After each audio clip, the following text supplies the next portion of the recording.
Okay, good afternoon, ladies and gentlemen. The Design Review Board public meeting of June 14th, 2018 is called to order. Please refrain from talking amongst yourselves and please turn off or put on vibrate all cell phones at this time. If you need to talk, please leave the meeting room. Anyone who wishes to speak, including applicants, is asked to fill out one of the speaker cards provided at the table by the front door and submit it to staff. You will be asked to speak by the board when your case is called. Anyone who wishes to be re-noticed about a project in the event of a return for redesign by the board must completely fill out one of the postcards provided at the table by the front door and submit it to staff to receive notice of subsequent meetings. Current Design Review Board agendas are available on our city's website at www.glendaleca.gov, G-O-V. A handout describing the procedures of the meeting, possible board decisions, and Design Review Board appeals is available from staff. In terms of a board's roll call, Board Member Arzumanian. Here. Board Member Benlian. Here. Board Member Charchian. Here. Board Member Malikian. Present. And Board Member Simonian. Present. The report regarding posting of the agenda.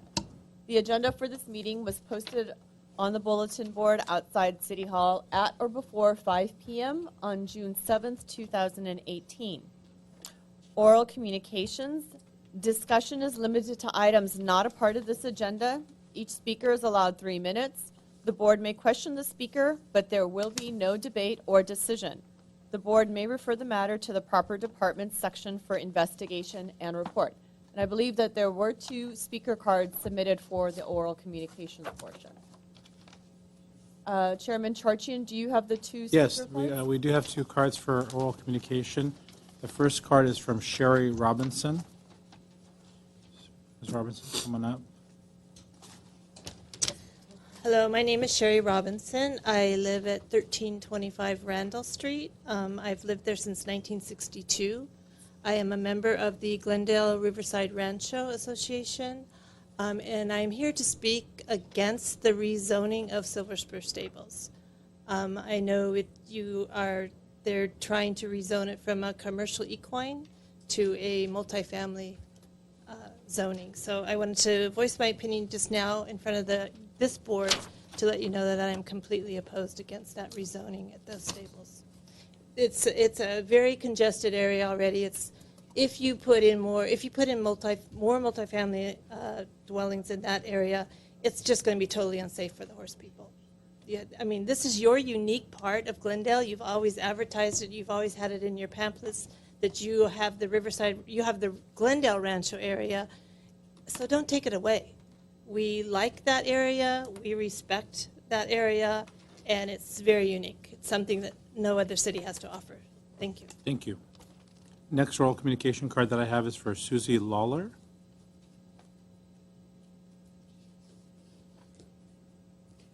I'm just here in support of Sherry Robinson and Ms. letting Lawler, her know. just state your name for the record. Oh, I'm so sorry. I'm Susie Lawler, Thank and you. I am a resident of Glendale since 1956. And I am just voicing my opposition as well to the rezoning at 1900 West Riverside Drive, which is the Silver Spur Stables. It is a very unique area to Glendale, and it's important that we keep our stables and our ability to just have a rustic and rural part of Glendale. We have so many multifaceted places in Glendale that give us the opportunity to be upscale, and we've got Glendale with all the high rises. This is a nice part of Glendale to keep rustic and just to keep our horses, a place to just have horses and not multifamily units. So I just wanted to voice my opinion to this, to you, that I am against the rezoning for Silver Spur Stables. Thank you. Thank you. Tina Treadwell.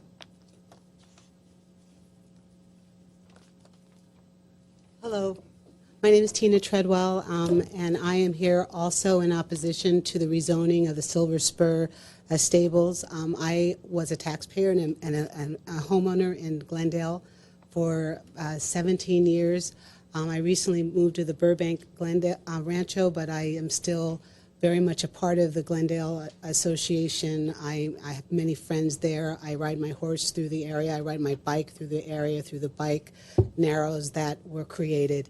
And I truly believe that this area should be considered almost like a treasure of Glendale, and that it should be protected and should perhaps be just protected, forever, because the children that are in this area, the families that are in this area, the people who come from other parts of Los Angeles and the Valley to ride horses and to be in a situation where there is livestock still, and that kids can roam and be safe and with their horses. And it is a treasure, truly. And so I think that, as has been stated previously, that the amount of traffic that would be added to it, the area with so many homes and so many residences added to the area with not subsequent parking, I just feel like this area should be treasured by Glendale and should be protected. So thank you. Thank you. Are there any other folks in the audience that would like to speak during the oral communication portion of the hearing? Okay, seeing none, I just want to add one comment.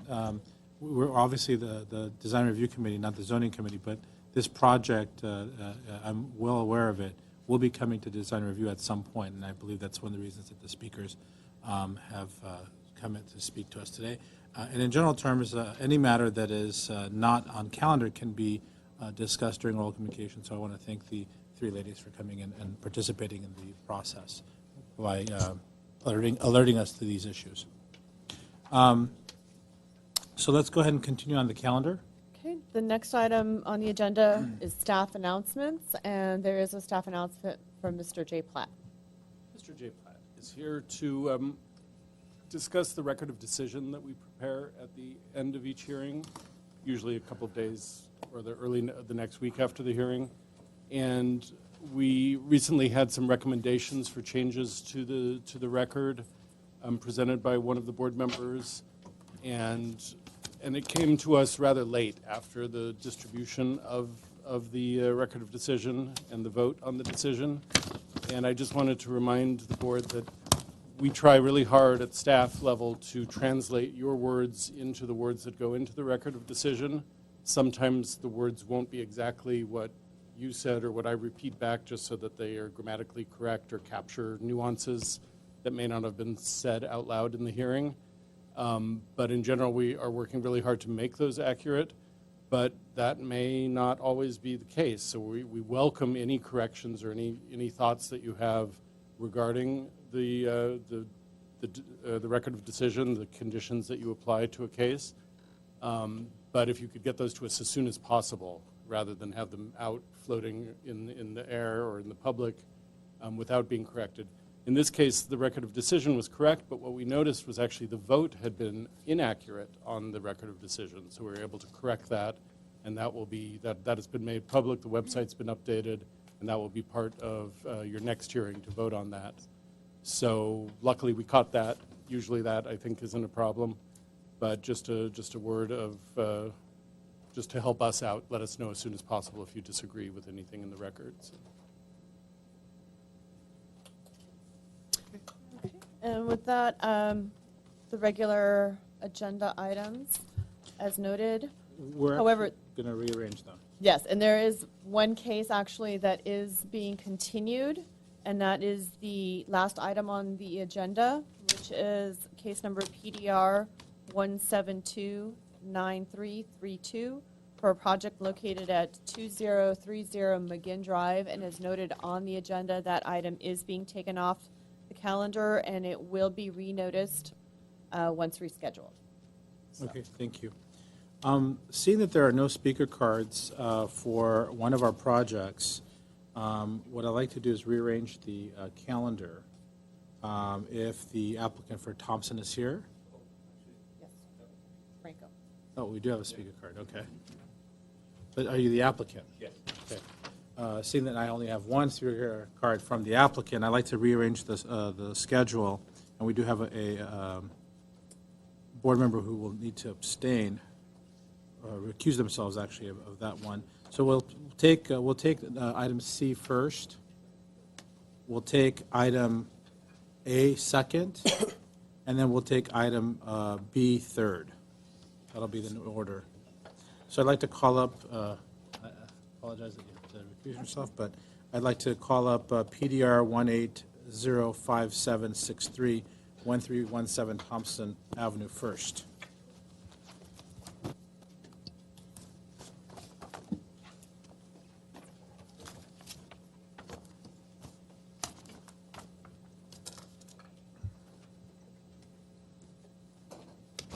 Good evening, Design Review Board members.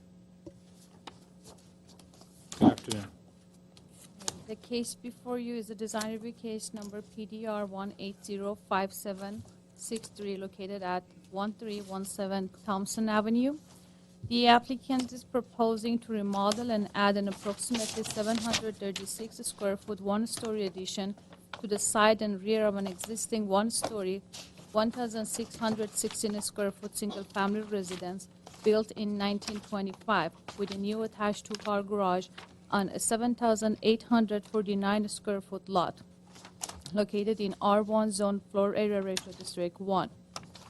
The proposal includes the architectural style change from a Spanish colonial revival style to a contemporary modern architectural style. As I mentioned, the house was built in 1925 with a flat roof, and in 1947, an addition of 560 square feet was added at the rear of the house with a pitched roof. In terms of the site planning, the proposed additions to the existing house will not change the existing site planning significantly, and it is appropriate to the surrounding properties. The proposed addition will not change the street front setback of 33 feet and the interior setback of 4 feet and 1 inches at the west side. The interior setback at the east side would be changed to 4 feet from 10 feet, which will be for the closing of the existing driveway. The existing detached garage with the driveway access from the street will be removed and replaced with a new attached two-car garage. The new attached two-car garage will have an access from alley at the rear of the property consistent with the neighborhood pattern. The existing driveway and curb cut and the street frontage will be closed. There is no significant change to the existing landscaping except for planting new drought-tolerant plants at the front and addition of a new swimming pool at the rear of the house. In terms of the mass and scale, and the facade remodel and additions are well articulated and will maintain the proportions of the existing building. The size, scale of the proposal, including the proposed 736 square foot floor area addition, the new 252 square foot rear patio cover, and the new attached two-car garage, and also the front entry porch relate to the existing house and the neighborhood context of one-story houses. The existing overall height of the building will not be changed significantly except for the new raised roof above the entryway and the living room, which is also consistent with the proposed contemporary modern style. The new flat roof will be connected to the existing flat and pitched roof, which create an awkward shape at the west side, and the condition of approval is recommended by staff to extend the proposed parapet wall along the west facade to create a more consistent design concept and basically hide the existing pitched roof. In terms of the design and details, staff believes the proposed architectural details and materials, including smooth stucco finish, wood siding, primary wood and glass door, garage door, wood gates, and recessed windows reinforce the proposed contemporary modern design concept. The proposed style will be unique on the block. However, staff believes the mass and scale help mitigate this difference and allow the house to not overwhelm its neighboring houses which were built in different styles. A consideration also is recommended by staff to change the horizontal siding to vertical siding in order to soften the modernistic aspect of the proposal. The location of the primary entryway will not be changed. The design of door is appropriate to the house, and the staff believes a single lift door is more appropriate and consistent with the scale of the house. The material type, size, and color of the windows, which includes fiberglass fixed and casement windows, are compatible with the proposed style. The proposed light fixture are appropriate to the modern contemporary style, and staff is recommending conditions to provide shielded light fixture and reduce the number of light fixture on the front facade and the facades facing the neighbors at the north and south. With this, staff is proposing approval with 5 conditions and 1 consideration. As I mentioned, the condition includes extend the proposed parapet wall at the west elevation, change the double door to a single lift door, reduce the number of light fixture at the front and side elevations, and provide details for the gate facing the alley to be compatible with the proposed style, and also provide detailed drawing for the detail of the connection for the front siding and stucco, and also the corner condition for the front siding. And as I mentioned, there is a consideration which is staff recommending for changing the vertical siding to the horizontal siding in order to soften the modernistic aspect of the proposal. Staffs received 2 emails in opposition to the proposal, which were provided for your review and consideration. And that concludes my presentation. I am available for your questions. Thank you very much. No problem. With that, I'd like to open up the public comment portion and invite Mr. Franca Norvian to come up. Norvian. Good afternoon, Mr. Chair and board members. My name is Franco Noravian. I'm the architect on the project. My office is at 409 West Broadway, Glendale, California, 91204. Basically, I think it's a very simple project. We're keeping the majority of the walls and the roof of the existing, and I need to do that in order to keep the non-conforming setbacks. We tried different styles, but my client really likes a little bit of a modern look. Otherwise, if we didn't have a little bit of a different style, I think this project could have been like an ADR, approved with an ADR. But because we're different, I think staff decided to bring it to the board. But I think, as Eileen said, because of mass and scaling, even though the style is not, you don't see anything like it on that block, I think it blends in nicely with the rest of the neighborhood because it's not overwhelming the neighborhood. With regards to the site planning, so it is, I think I consider that a major change that we're closing the driveway from the front, and I think that's going to be a major improvement, not having a driveway from the front, and the access is going to be from the back, and all of that will be landscaped. As far as the conditions, I'm okay with everything. The reason I didn't continue the parapet on the side is because it's not visible from anywhere. So I'm happy to do it, but I didn't feel it was necessary. But if you feel it's necessary, I'm absolutely happy to comply. As far as the single door, I know I suggested that to my client, but I know they prefer the double door. So if you feel it's necessary, then we'll comply.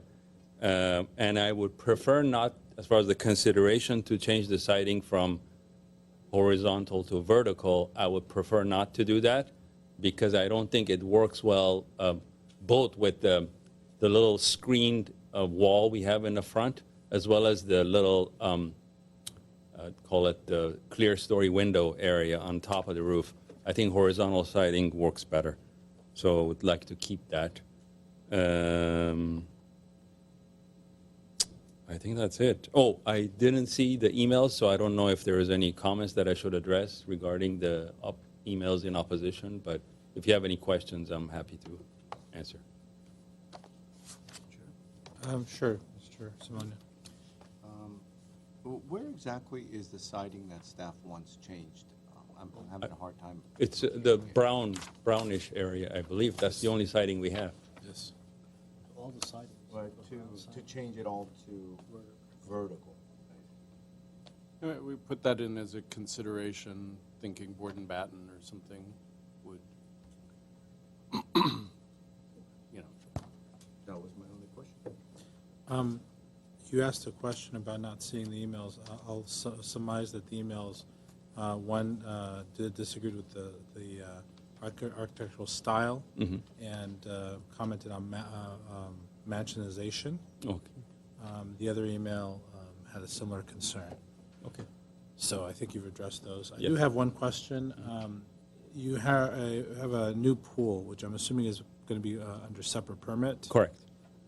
The landscape calculation of 47%, is that calculated with the consideration of the new pool coming in? The pool and 3 feet around the pool. Okay.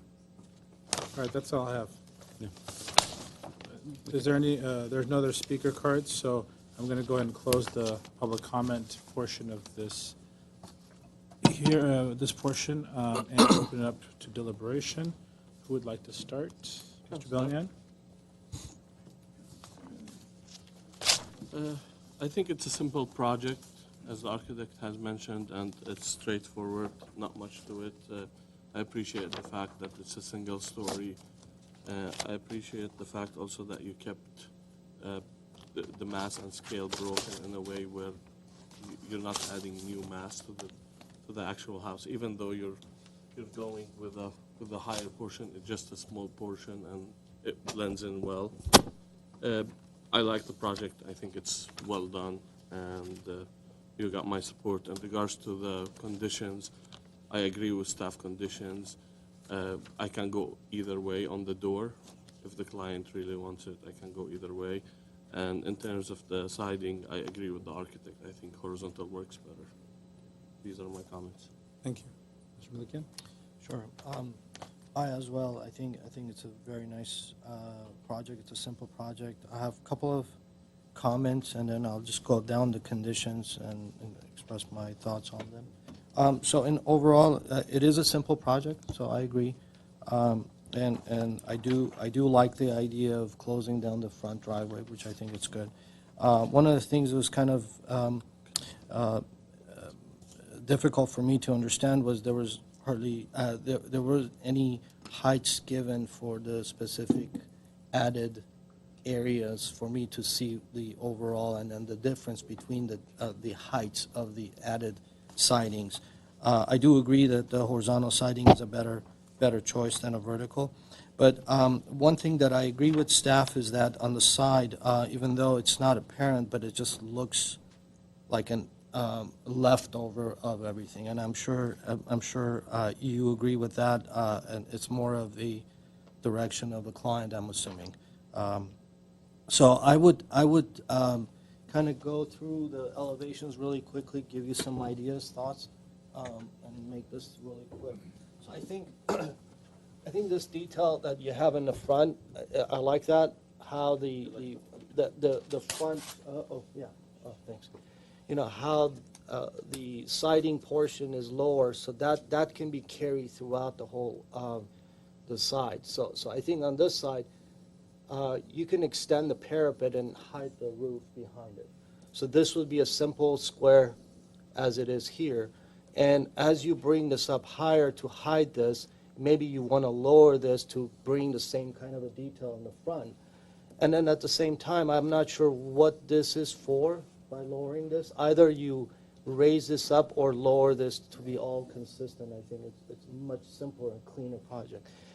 This is further back, so I would probably pull this up to be level with that. So just kind of make it a very clean, crisp line, and with the materials that you have in and out, I think contextually facade, you'll see the difference in the elevations. You'll see the breakup.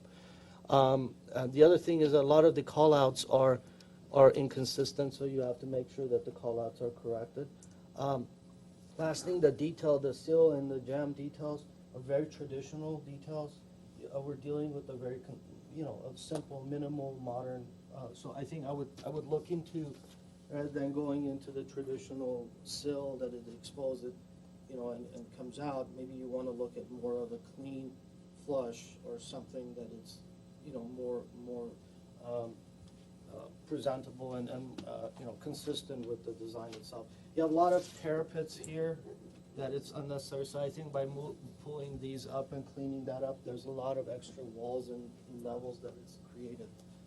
But overall, I think it's a nice project. So and one more thing, your existing side elevation, east side elevation, shows a slope in the property. In your proposed drawings, the slope wasn't shown. So I'm assuming that the height or somehow that it's going to get addressed one way or another. So I think that's one thing that we need to make sure that you address that during the plan check. But other than that, I think I'm fine. Mr. Simoni? I agree and I concur with some of the comments that were made. Simple project. It's refreshing not to see a second story, and so you've done a good job articulating the design onto the tight site. Insofar as the material of the siding and orientation of the siding is concerned, I agree that a horizontal siding is appropriate. I was asking that question because I couldn't really quite place my finger on where that siding should change, and I do like the horizontal as depicted on the drawings. I agree with Mr. Malikian as well that the roof in itself could be simplified, and just those simple suggestions I think will go a long way. Typically, this board does lean towards articulation of the roof, etc. But when you get into the contemporary design in a one-story and you have so many different materials really coming together, the difference in the materials really tends to create undulation in itself and interest in itself. So it's better to kind of keep it consistent as suggested. And also as the simpler window trim I would support as well. So overall, I'm in support of the project, and I think it'd be nice to go through conditions very quickly internally here, because I think we strike a few of the conditions. Okay. Would you like to go ahead and strike the ones that you, by number, Sure. that you are in disagreement with? I think we have consensus on that. Mm-hmm. So number 1 stays, which deals with extending the parapet onto the roof. Number 2 we strike because it seems as though there wasn't any kind of consensus on the double versus single. Condition number 3, detailed drawings of typical interface of siding and stucco, as well as section of drawings depicting the corner condition proposed road side. That's a good condition to keep because the corners could certainly use some detail. Reduce the number of light fixtures at the front facade facing the neighborhood to the north and south, providing shielding light. It's always a good thing, so we'll keep number 4. Number 5 is provide detailed drawings of the metal gate fencing at the alley, also a good one to keep. So we've only, and then as far as consideration, it seems as though there was no support for even placing the consideration onto the conditions. And was there any conditions that were placed by your comments, or were those all recommendations? No, I think those are just, I think those are recommendations. Okay. I think it'll go with condition number 1. So I think it was just like cleaning up the parapets and straightening it. I think staff heard Perfect. what I said, so and I think architect agrees, so. I have nothing further to add. I'm going to join my colleagues in their comments, call for a roll call vote, and I'll make motion, I'm sorry. I'll make a motion to approve the project with the stated conditions. Second. I'll second. Roll call, please. Mr. Malikian was second. Yes. This is a roll call. Board Member Simonian, Yes. Board Member Malikian. Yes. Mr. Balian, Yes. Chairman Churchian. Yes. The motion passed. Thank you. Thank you. The next item on the agenda is PDR 1800929, 1116 Esmeralda Drive. Let's give our colleague a minute to come up to the dais. I think she's in the back. And then we'll continue with that item. We're still in session, just waiting for Ms. Arzamian to rejoin us.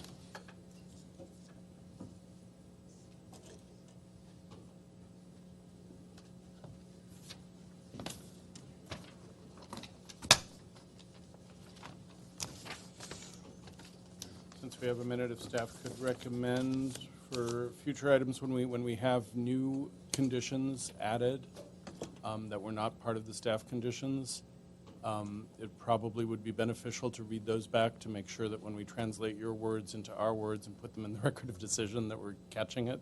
So I'm comfortable that I caught everything from the previous item, but we welcome the opportunity to make sure you hear back what we've Yeah, heard. so on the previous item, We we didn't add any conditions. You added conditions about the windows, about, Those are all considerations. That's, glad that you asked. well, then we didn't hear that, so.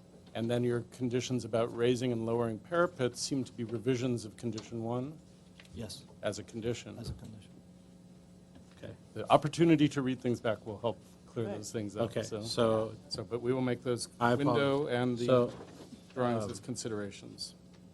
Ms. Arzamian can stay during this process. Should we reopen the matter and have it read? Yes. Okay, so we reopen the last matter and have a reading of the conditions as described by staff. I think it was very clear which of those proposed staff conditions and also the elimination of the consideration that we would make. We'll revise condition 1 to not only include the extension of the west parapet, but to include the lowering of the sided area, the wood siding area at the rear, raise the siding at the center of the east elevation, raise the stucco at the rear of the east elevation, basically regularizing the concept of how these materials and parapet heights relate with the goal of simplifying the overall roof line. We will have I believe this would be a condition to correct the drawings for the material callouts that were cited as not being accurate as a condition. We have a consideration to change the window details to have flush-mounted, more contemporary-style windows rather than the proposed detail. And then another consideration to look at the site slope as proposed, as shown on the existing elevation. It's shown with the slope. The proposed elevation doesn't show that. We will ask the architect to clarify that in the final drawings. Thank you for clarifying the record, Mr. Platt, and I was told it was a consideration, but Which sounds- one? The last one. Correction of the slope in regards to the elevation. That's not a consideration, that's actual. Yeah. It's not even anything, so it's just the error in the plans. We do note those things as conditions. conditions, okay. Great. So again, thank you for the clarification and for keeping me on my toes. Do we need to put this to a vote again, I'm assuming? I don't think so. Okay. It's just a clarification. No issue, We're right? good, we're good. Okay, we're good. So we'll continue on now to PDR 1800929, 1116 Esmeralda Drive. May we get a abbreviated staff report on this, since this matter was up last time? Good evening and thank you. This is a proposal to build a new deck at the rear of an existing single-family house. The new deck will have an overall height of 13 feet 11 inches. The site was originally developed in 1951, is approximately 12,000 square feet in size, and is an interior lot with frontage on Esmeralda Drive. The lot is irregularly shaped, and it slopes down from the street, similar to the adjacent properties, and the existing house sits on a relatively flat pad. The site features a one-story, 920 square foot single-family house and an attached two-car garage. Additionally, there are a total of 5 live oak trees located on the lot or within 20 feet of the site. To clarify one of the points from last time, there is currently a code enforcement case with the Building and Safety Division related to the unpermitted construction of retaining walls and a deck. This case began in May 2016 under previous property owners, and it looks like the property has changed hands at least 2 times since then. The current owner is actually, he's in the process of obtaining all the required approvals for the unpermitted work in order to comply with city regulations. And that's why we're here today. This case was last heard by the DRB during a special meeting on April 16th, when the case was continued until May 24th without further public notice for more information. And at the May 24th meeting, we continued it again until today. Okay. The applicant has revised the drawings to address the concerns discussed at that April 16th DRB hearing. The revised plans have been reviewed by the applicant and myself with staff from Urban Forestry as well as the fire department, and neither department cited any concerns with the revised proposal. The new deck is appropriately sited on the property with no alterations proposed to the existing building. The house is sited towards the northerly portion of the lot and features a U-shaped footprint with the new deck located towards the rear. Like I stated, City's Urban Forestry Department has reviewed the application, and he too has worked with the current property owner over the last year to kind of resolve any issues that existed. So, Mrs. Adi, I want to interrupt and ask a question because we have the urban forestry, we've gotten the report, we've looked at that, but what we don't have is guidance as to what the code enforcement action might entail. And if the support structures for the deck have to be redone, that's a concern. So do you have any indication as to whether or not that's headed in that direction? Well, so the plans, most of the existing unpermitted work is actually proposed to be demolished. So the applicant provided a demolition plan that shows existing walls, existing piers that will be demolished, and then they have their newer drawings. They also provided, just based off the conversation at the last hearing, structural drawings, which are included in your packets as well. And I know the applicant has been working with other departments based off the last concerns, and to the best of my knowledge, there aren't any issues. Part of the code enforcement case with building and safety is to legalize what's there. The owner wants to legalize a different version of what's there, and that's what we're showing you today. And getting DRB approval is the first step. DRB approval, once that's obtained, then they can proceed to building and safety for plan check. Sure. Mr. Simonian had a follow-up question, I believe, to this line of.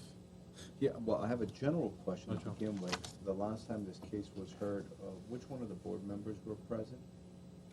I was present. I was present. 3.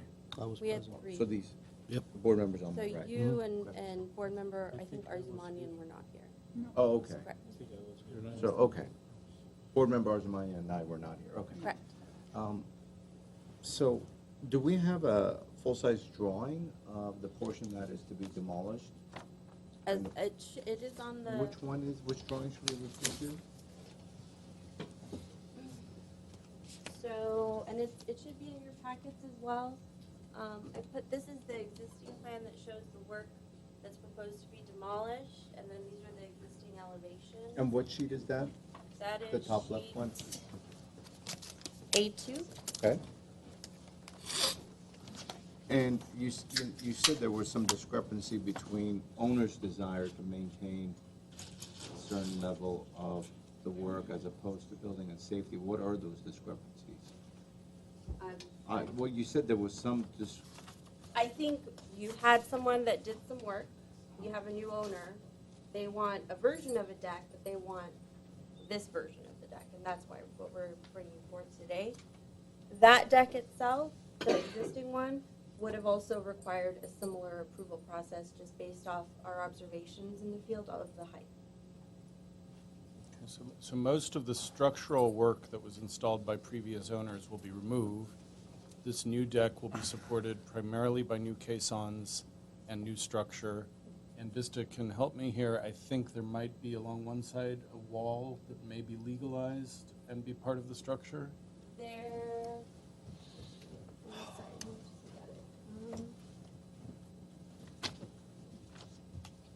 This wall over here, so this wall, Right. This has permits. This we've received permits maybe 3 years ago, if I remember correctly, under the previous property owner. And that will remain. Do we have a soil report on this? Soils report was not required for the DRB packets. I've- They will I've- be required to do it for building and safety review. And what about urban forestry? The report is from January 18th. Have they weighed in on Yes, I these spoke with, specific Yes. changes? Yeah, the issue with urban forestry was really just the proximity of the deck to the tree. And urban forester felt that there was no issue for the tree. Yeah, except for where the deck might touch the tree trunk. But But that's not an issue, so that's not a concern, okay. the deck is pulled back from the tree. But no, with the new excavations and how they would affect the drip line, that has been, that has been vetted with urban forestry. He's made several visits to the site over the last year, I believe. In my conversation with him, what's been done without proper approval has not harmed the trees, and what's being proposed, he doesn't anticipate will, based off what he's observed in the field. so let me clarify, because I think that maybe I'm a little confused as to a comment that was made. The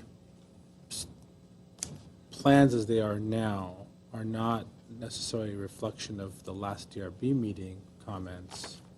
These have all been previously vetted with urban forestry, because it seems like there wouldn't have been enough time to vet any changes that were made in reference to the comments made last time with urban forestry, given that their report is from January. So I'm just trying to clarify, the structural changes were always a part of the plan? I believe so. I sat down with urban forestry, just given the timeline, wasn't enough time to get written comment, but he did not feel that he would need to change the previous comments that were made on the project, and that Okay. the existing report would still apply. Okay. The caisson, the new caissons are not in the drip line or near the tree. There will be some long, fairly deep beams that are running from the caisson back Okay. to existing structure at the pad level. And I believe that's why he was comfortable with this. The deck won't Okay. encroach on the tree. Yeah, and just, the I mean, beam will span just to over get it the on the beams. record, because I didn't see anything in the tree report that indicated new caissons. That's why I was asking. Okay, any other? I do have a question. Questions? So, question for staff, that, do you, as staff, feels comfortable if we approve this, exactly the drawings that it's been submitted, exactly the way it is, without adding any more details or anything, would you be able to go out there when it's constructed to review and approve what's going to be built? Do you feel that you have enough information there that you know what's going to look like? From a zoning perspective and From a zoning design- perspective. and a design review perspective, Right. yes. There may be some clarifications we would ask for during the plan check process, but I'm comfortable with it, yes. Because I don't know what this thing is going to look like. I have to put together all the like handouts and stuff. So I mean, that's going to be something that you want to take on. So a cut sheet of a railing that's given to us, pointing out a I-beam, which it's completely covered, but it's shown on the elevation. I don't understand why. The entire elevation is covered with trees, which I don't know. We're not approving trees. We're approving a deck. Well, one of the staff recommended conditions of approval from the last DRB hearing was to add landscaping at the base of the deck to Right. kind of block some of the massing or help the massing. Right. In meeting with the applicant, at our direction, he's showing that on the drawings. So, Just like, so it's clear. what that- Completely covering the elevation so we don't see. I mean, we want to see the planting planted, but not completely cover the It'd be elevation. nice if it wasn't. It was just, I mean, we could, but anyways, that's not the, but my question was, you feel comfortable the way it is, that you, when you go out there, you're going to look at this thing and you're going to say, this is exactly what he was on. Yeah. We're very comfortable, especially given the fact that building and safety will also be reviewing it, so. Okay, All right, thank you. And we do think the drawings give us enough information to kind of verify it will be built as proposed. You're very kind. This- Are there any other questions? Okay, no other questions? Were you done with anything else you had to add? We covered whatever else I was going to say, so that's Sounds fine. good. We have one speaker card on this project from Gevik Gazarian, or Gazadian. I apologize if I mispronounced your name. Gevik? Please state your name for the record. Hello, board members. My name is Gevik Gazarian, and I'm the designer on this project. This 960 square foot deck in Glendale Hills, on the across from Glendale Community College. Well, as you guys discussed, the main structure of it's sitting on 3 caissons, which are outside of the drip line of the oak trees that we have, and the main framing is steel framing, and flooring. I brought a sample of the flooring. It's a Trex flooring. They're fireproof, and from last time there was a concern regarding the fireproofing of the cover underside of the deck, and fire department had 2 suggestions. One was using the same material as the floor to cover that, or to use James Hardy plank. So I decided to go with the James Hardy plank because it's also less, it's not as heavy as this. That's all. Any questions? Questions? And so how are you covering the underside of the deck? We're using James Hardy plank. It's No, I know, but is there a way for you to come up and actually illustrate and show in the drawings how it's is it being as far as detail? covered? Yes. No, I don't have the detail to cover that. And is the intent to cover like the steel frame? No, it's to cover whatever is open under the deck. It's for fire reasons. So the wood members, because I assume the caissons are concrete and then you Yeah, have the metal. caissons are concrete The and- beams that are spanning across the Exactly. caissons, and now you have the wood beams that the structure is sitting on, that's what we're covering on the underside. If you have a steel member, that has to be fireproof. Yeah. With their- foaming, yeah. With some sort of Yeah. a foaming, it's just, it's an So he's covering the whole- expensive, very expensive project. But my question is, are you like creating basically a soffit on the underside of the deck? Where No, you're it's putting on the. or are you covering the vertical We're portion? covering the front of the Okay. deck where it's all open. Because I was wondering how you were gonna drain the deck, et cetera.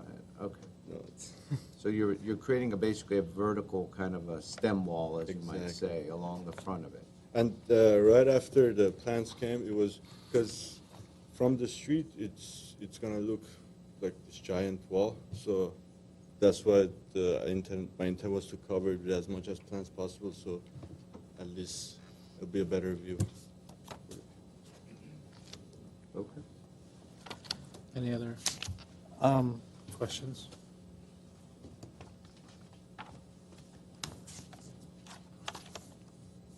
Oh, yeah, it calls out for fire-resistant paint. You have a sample, what is this? That one, to be honest, that was just to be extra safe. The fire-resistant paint is just a coating. Any color chip? It's a clear color coating. If you apply, it's gonna whatever will be seen is the same thing as the color of the James Hardy plank. Okay. Thank you. Okay, no other questions? All right, thank you, sir. Thank you. We're gonna, seeing no other speaker cards, I'm gonna close deliberations on this matter. I'm sorry, close the speaking comment portion and open up deliberations on this matter. Who would like to start? I can go Personally, I first. think it's better that the board members that were here last time start. Okay. I'll go ahead and start. One of my concerns on the last time, and it still is, that the lack of information for us. I mean, it's a very, very, very simple project. All we need is just to understand how this thing is going to be built and what it's going to look like.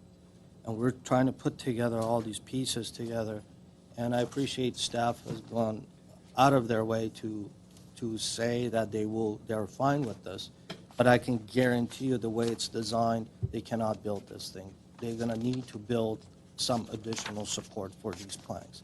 We cannot span a quarter inch or a half-inch piece of lumber, plywood, from caisson to caisson without having any support or anything like that. That needs to have support. That needs to have structure. So for us to understand how this is going to happen, how it's going to get supported, so that, you know, at least we know how they're going to build this thing. But again, the overall look I'm fine with. The railings are nice. The siding is appropriate. But again, you know, just we're here to review the design, so that's what we're doing. But as a someone that knows how to put things together, this is not putting a plan together. So that's my, I'm expressing my concern. Mr. Bellion, you were here last time. Would you like to comment? Can I add my voice to Mr. Malikian?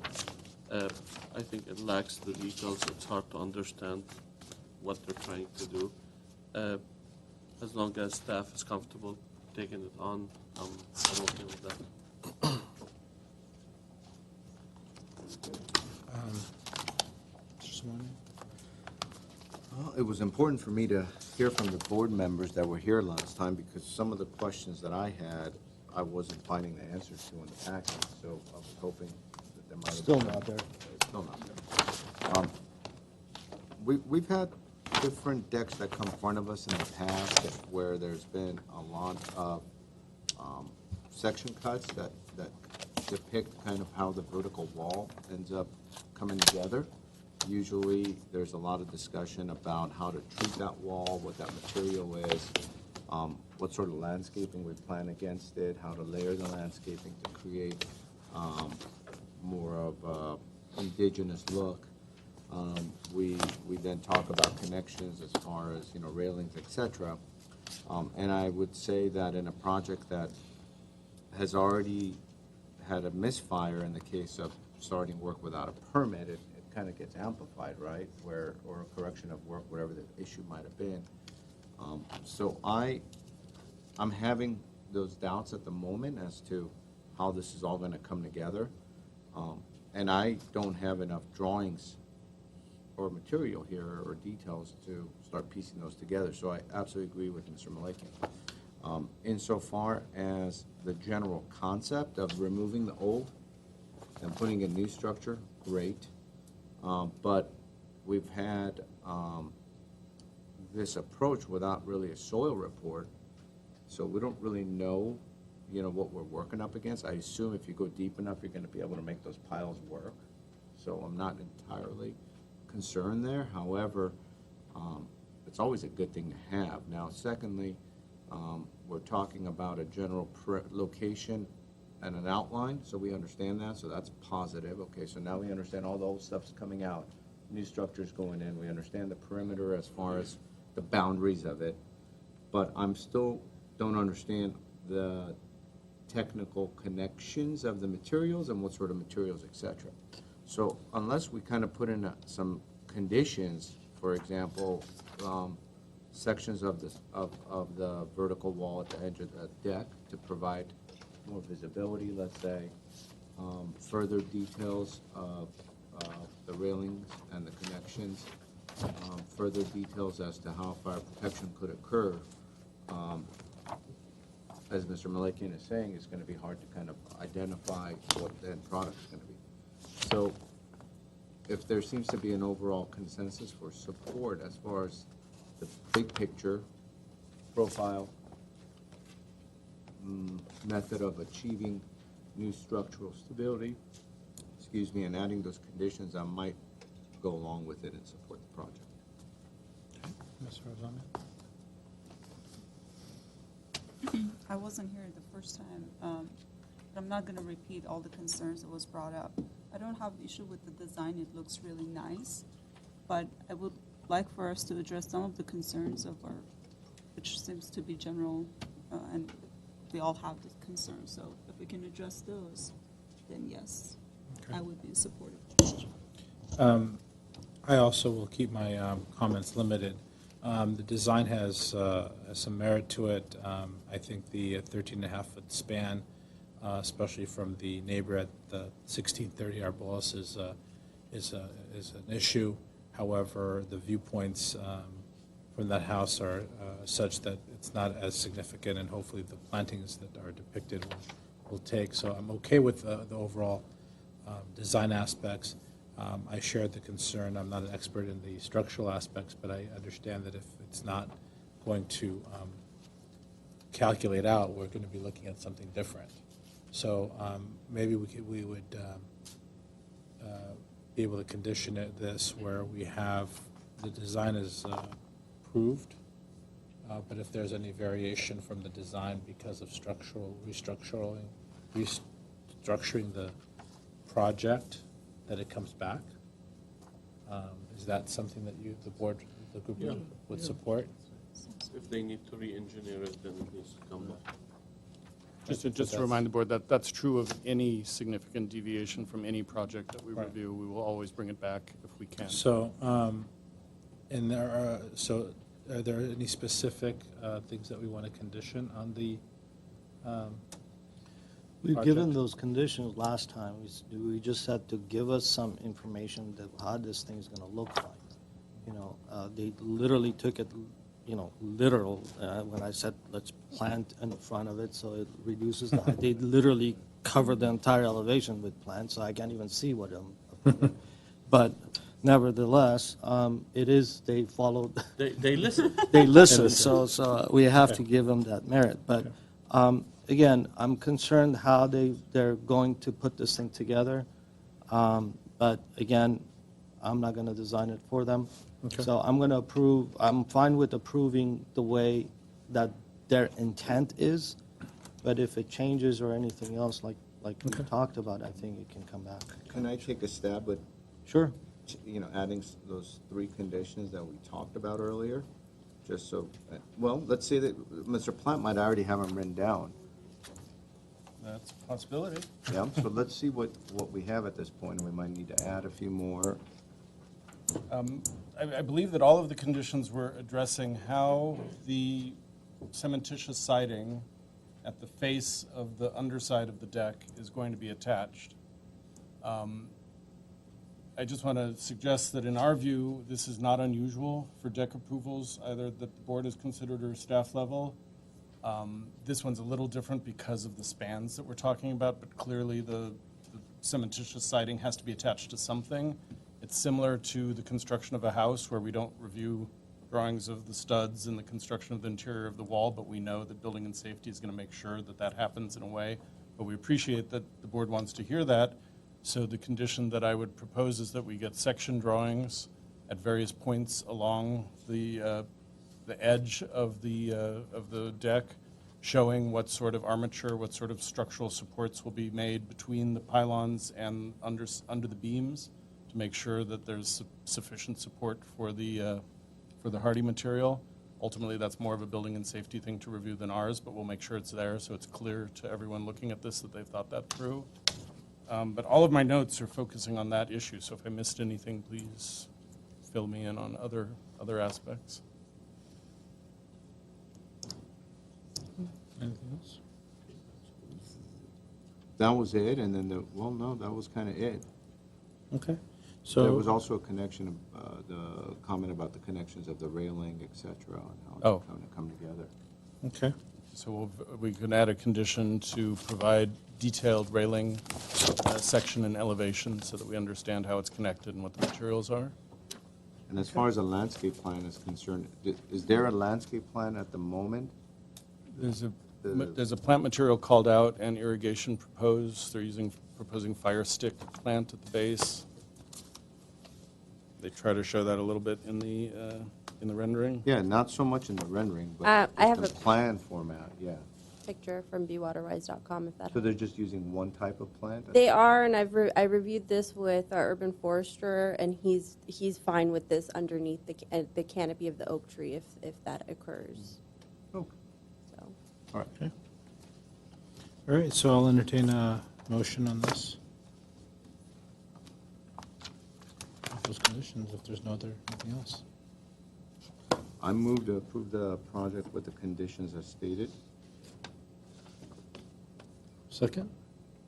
I'll second. Okay, Roll call vote, please. Board Member Arzumanian, Yes. Board Member Benlian, Yes. Board Member Malikian, Yes. Board Member Simonian, Yes. and Chairman Charchian. Yes. Okay, thank you. Okay. Now on to the third and final matter on calendar today, PDR 1723012, 1633 Victory Boulevard. Thank you, Mr. Chair. I'll approach the board and begin my brief presentation. Please.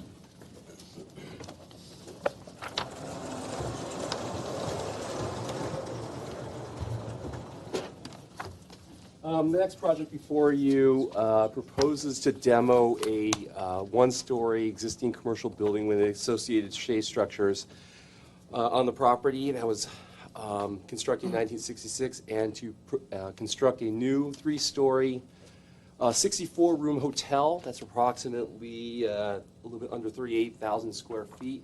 It will include a two-level subterranean garage with 65 parking spaces. It's located on a C3 zone lot. It's on the corner of Winchester and then Victory. The lot size is approximately a little bit under 22,000 square feet. On the zoning map over here, all along Victory, within the immediate vicinity, it's C3. To the north, it's R1 with single family. To the east, it is additional R1 and C3's along Victory. C3 along Victory, but behind, a little bit north of that, is R1.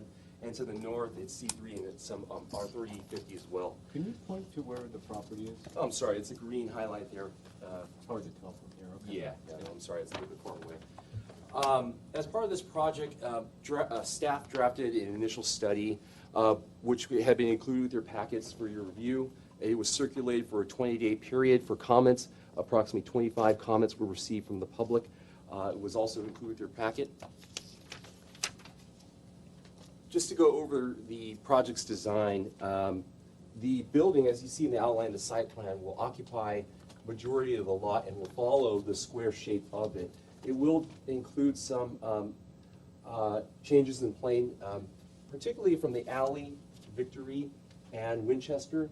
It will have some slight setbacks from there, and with landscaping, it goes as close as 3.5 feet and as far away as 9.5 feet. But along the interior of the north property line, which abuts a single-family zone or a single-family home to the north, it will have a approximately 10-foot wide landscape buffer area, which goes as close as 10 feet and as far away as 11.5 feet. Within this area, it includes various ground covers, shrubs, and 5 24-inch box dark peppermint trees. Other amenities with this project, as you can see from this rendering here, it will include 2 balconies on the 2nd level and then on the 3rd level, and also will include a deck, pulled deck, which this is viewed from Winchester, which is from the residential or local street from looking west. Just to go into the massing, as you can see, the applicant has provided and designed the building with some changes in planes along the street-facing elevations, and you can see that it is articulated with slight changes in plane. As you turn on Winchester, there is a pulled deck which sets back the 3rd and 2nd story massing in a way providing some sensitivity to the R1 properties. In this case, it would be to the north over here. And so what is the height of the building at the rear along that? You mean to the top of the pool deck or Yes. to the top of the building? Top of the pool deck? To the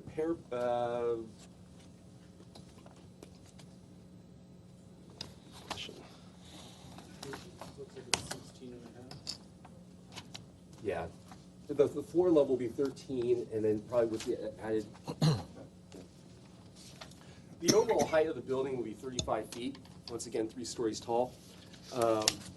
It will be, as you can see from the elevations and the rendering, it is of a modern design. It does include geometric patterns, layered materials. It will have a layering of materials, which would be stucco and trespa material.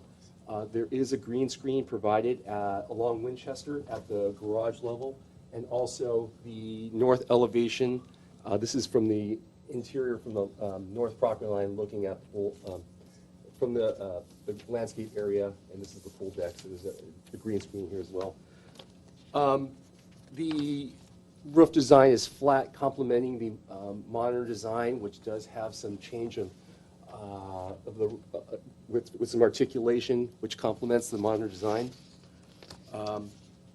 Overall, staff recommends approval. If you'd like me to go over some of the conditions in one consideration, the conditions are mostly verify prior to plan check the recessed window as depicted. We want a section drawing to verify how this will be constructed and how the windows will be recessed in placement. Verify lighting, so it's not spilling over to the adjacent properties. And the last consideration is rooftop screening, how it will be effectively, with just how we just want to see how the rooftop will be screened from the street, but more than likely because it's almost as close as 3.5 feet and close to the areas, we just want to verify that it won't be visible. And the last consideration is just ground cover material. We would just suggest at the front entry, which is recessed over here, to have a decorative ground, or as a consideration to have the finished material, the flat work or the surface area to be something of decorative material rather than just concrete. So that's just a consideration. As always, I'm pretty sure there's going to be some questions, whether it's going to be about the project, zoning, any of the reports, the environmental. Of course, I'm available. Mr. Simonian. What is the zone northwest of the property? Orangish color, is it R3050? R3050. 3050. Across an alley, yeah. And what is the height limit of the existing C3 here? 35 feet, yeah. And I see some sort of a stair tower. Is there a stair tower that comes up to the roof? And that gray portion up here? Mm-hmm. Is that a stair tower? Like an elevator. Elevator shaft. Is that 35 feet, or does that? Well, the height, the zoning code does allow for equipment shelters to be excluded from height, just to have that. Okay, because it's an elevator shaft. What's the maximum height allowed in this? 35. 35? Yes, I know. Okay. We've received a request to actually speak a little bit louder and into the microphone so that the members of the audience would be able to hear. So I really want to hear what you have to say. Sure. I just asked him what's the height limit. It's 38 feet. 35. 35? I know they're within conformance, I'll just verify. I know they're there. yeah, I'm going to double check. C3. Including the elevator. So the So- main, sorry. So the main entry to the building, as far as the garage is concerned, it's coming through the alley, correct? Correct. So The property line is not depicted, so I'm trying to figure out where I don't know, the drawings show exactly, I'm assuming that that's the property line, because nothing is shown. Correct. The traffic circulation is focused away from Winchester, and it's supposed to be main access from Victory, down an alleyway, and to the rear, and down to a subterranean garage. And it's also shown here on the first level floor plan. It'll come down the drive aisle. You have to speak up. Okay, no, okay. It's access from an alley that is also access from Victory Boulevard. And it goes down the alleyway, and it comes down the drive aisle, and it continues to go down a subterranean garage to 2 levels. And lack of room, I have them over here with the... And from my understanding and for public understanding, Sure. the setbacks on the C3 for this particular project, is it based on a multi-family setback, being that it is a well, I don't know if is it considered a residential, or is it No. commercial? Commercial. So it's still strictly commercial. Correct. Billy, And- correct and- me if I'm... It's 0 setbacks from the street. 0 setback, okay. And the setback from a residential abutting zone is dependent on the height of the structure. So they are to provide a 10-foot minimum or an average from the affected residential zone, which they were providing, and they're using it as a landscape buffered area. entire height of the building. Correct, correct. And height, just once again, because I know the gentleman out in the audience had just mentioned, the zoning code does not include equipment rooms, for example, elevator towers as part of its height. It's always to the top of the parapet. So if there were any other equipment screens, elevator shafts that go up to the top, it's just not part of the measured height of a building. Actually, just for that clarification, since we are discussing height, this property is Zone C3 Height District 1, which has a permitted height of 3 stories and 50 feet. Well, that's a big And difference. the zoning code actually has a footnote that enclosed or screened rooftop equipment not exceeding 5 feet in height above the roof building shall not be computed. Yet when it comes to elevator shafts and rooftop stairwells, those can project up to 15 feet in height above the height limit. So they can go up to 65 feet. Correct. Only for the elevator and stairwell shafts. Thank you. Thank you. And in this case, to the top of the elevator shaft, to the best of your knowledge, what is the number? 38. It's 38 and a half. 38, 8 inches. Oh, thank you. That's to the elevator shaft. Yes, it's on A9, top of the elevator housing is 38.8.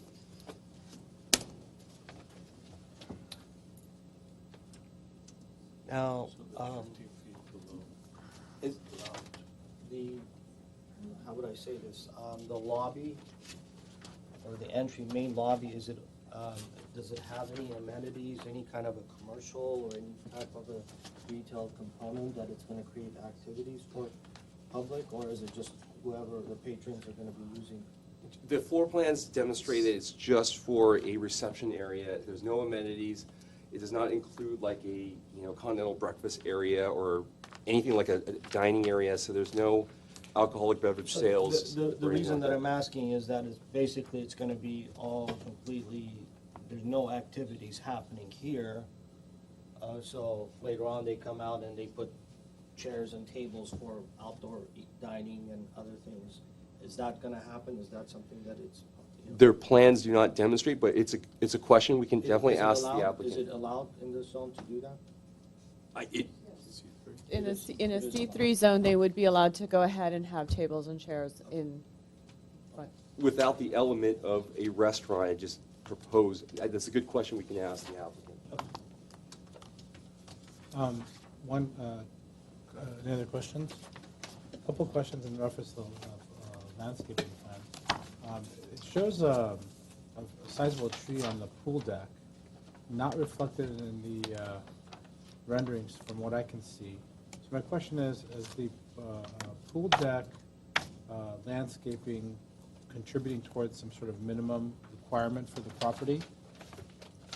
No. No, they don't count that. It's not counted towards the minimum.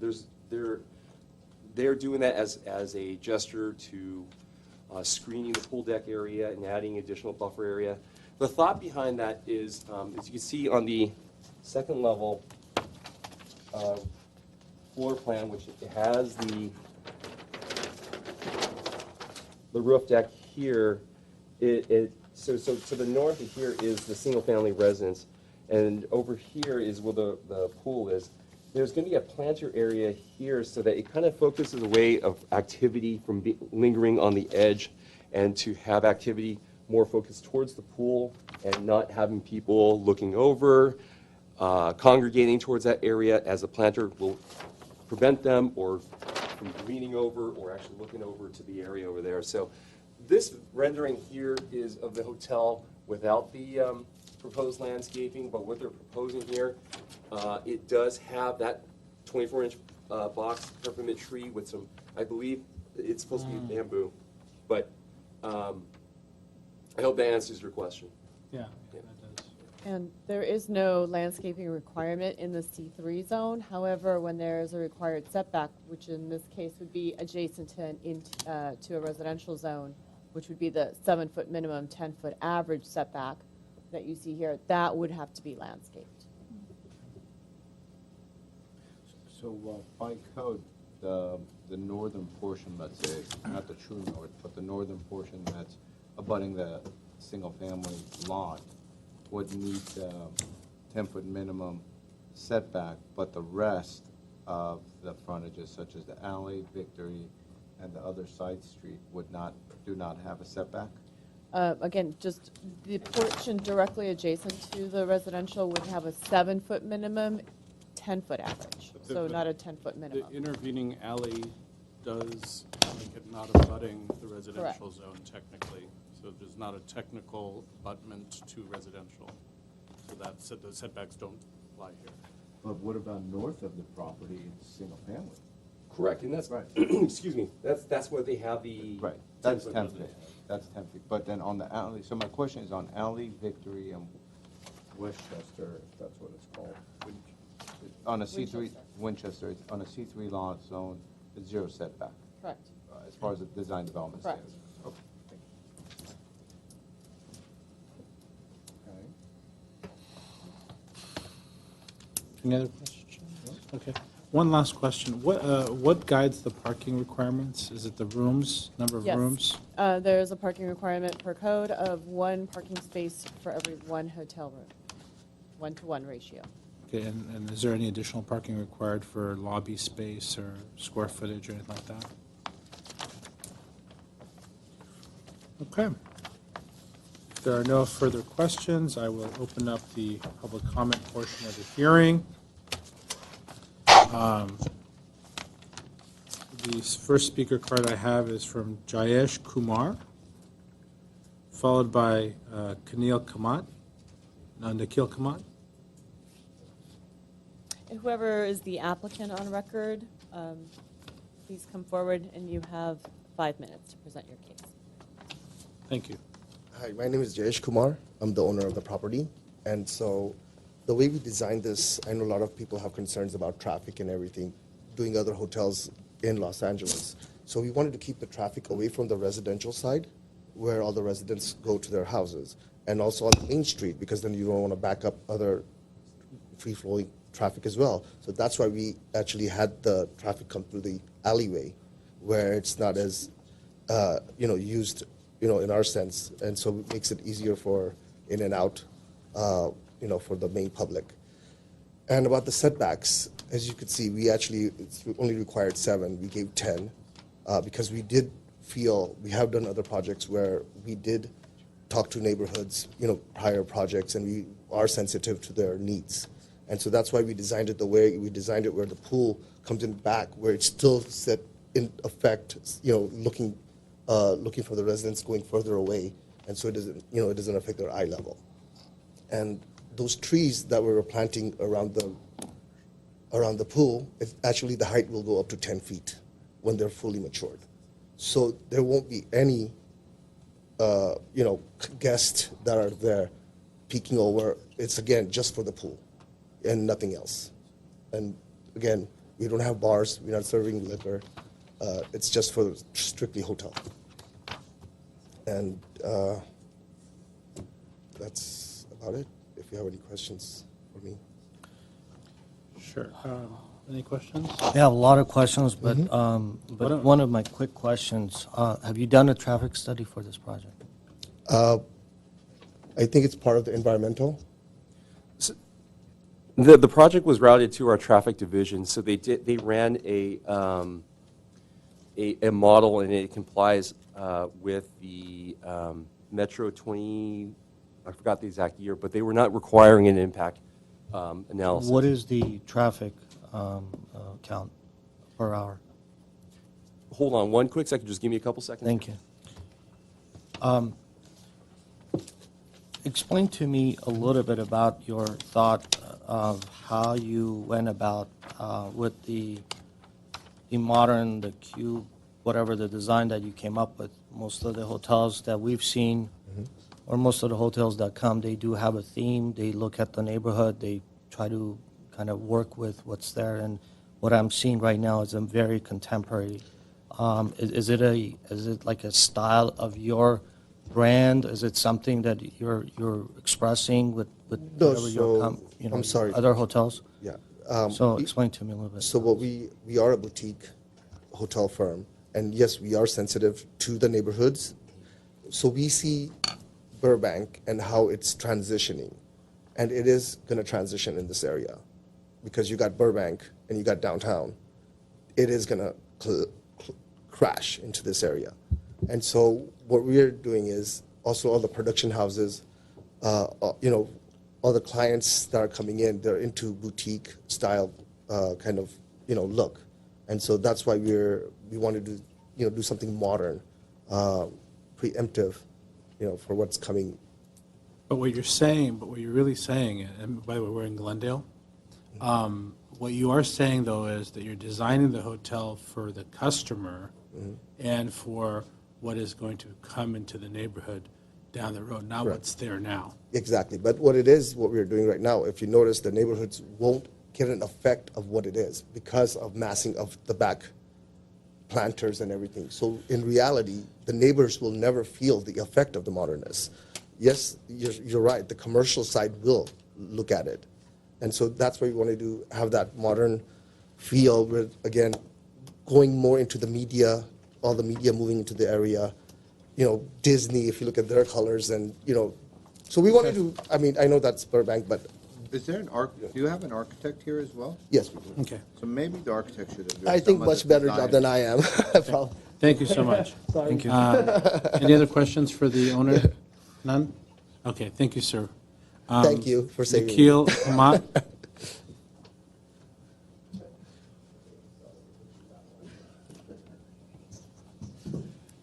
Good evening, members of the board. My name is Nikhil Kamath. I am the architect for this project. And I would like to briefly go over the project again, if you don't mind. So the proposed design is modern design. We do have a frontage on 3 streets, 1 alley and 2 major streets. Mainly along Victory Boulevard, we had 150 feet of frontage. And the design idea evolved out of it, where we don't want a street, a blank wall along Victory. So we tried to break the mass and create these sections which would create more visual interest horizontally and vertically in the massing. The main entrance is proposed along the corner. It creates a sense of inviting sense to this street. If you compare it to the existing use, what it is right now, the proposed project does provide more pedestrian-oriented, friendly environment along the sidewalk. It has more open glazing along the street front, as you can see. We have terraces facing the Victory Boulevard. The building was designed in particular thinking about the neighbors, and we understand there are residential homes behind. There's an apartment building across the street, so the building was designed in an L-shaped form to kind of keep the building away from, create more separation from the neighbors. The pool deck, I heard discussion about the pool deck. The floor-to-floor level is 13 feet, but we do have a 4-foot high planter along the perimeter, and we will be planting, most of the perimeter planting is bamboo, which would grow up to 10 feet, and the corner would have a big tree, which is a 24-inch box. So that will indirectly provide a screen from any privacy issues. And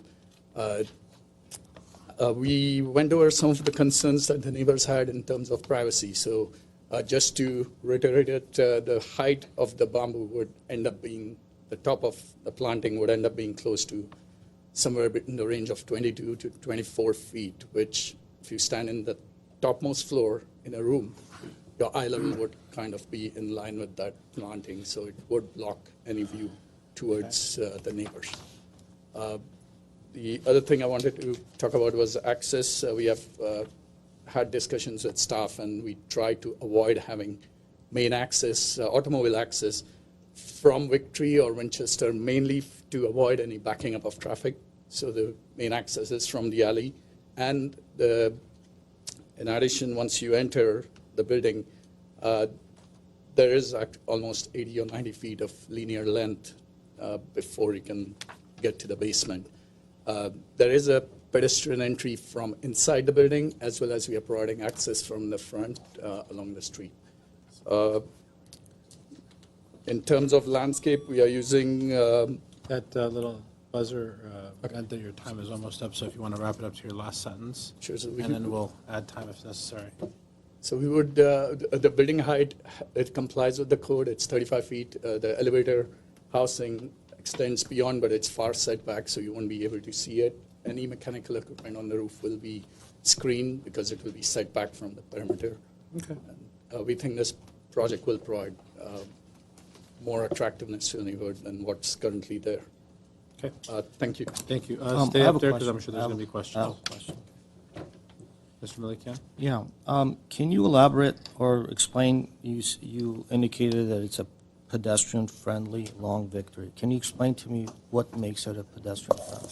So we are providing the main access from the street corner, so it activates both the streets rather than having the entry somewhere in the middle on Victory. So by having that in the corner, it actually activates both the streets. Do you anticipate people walking up to your hotel?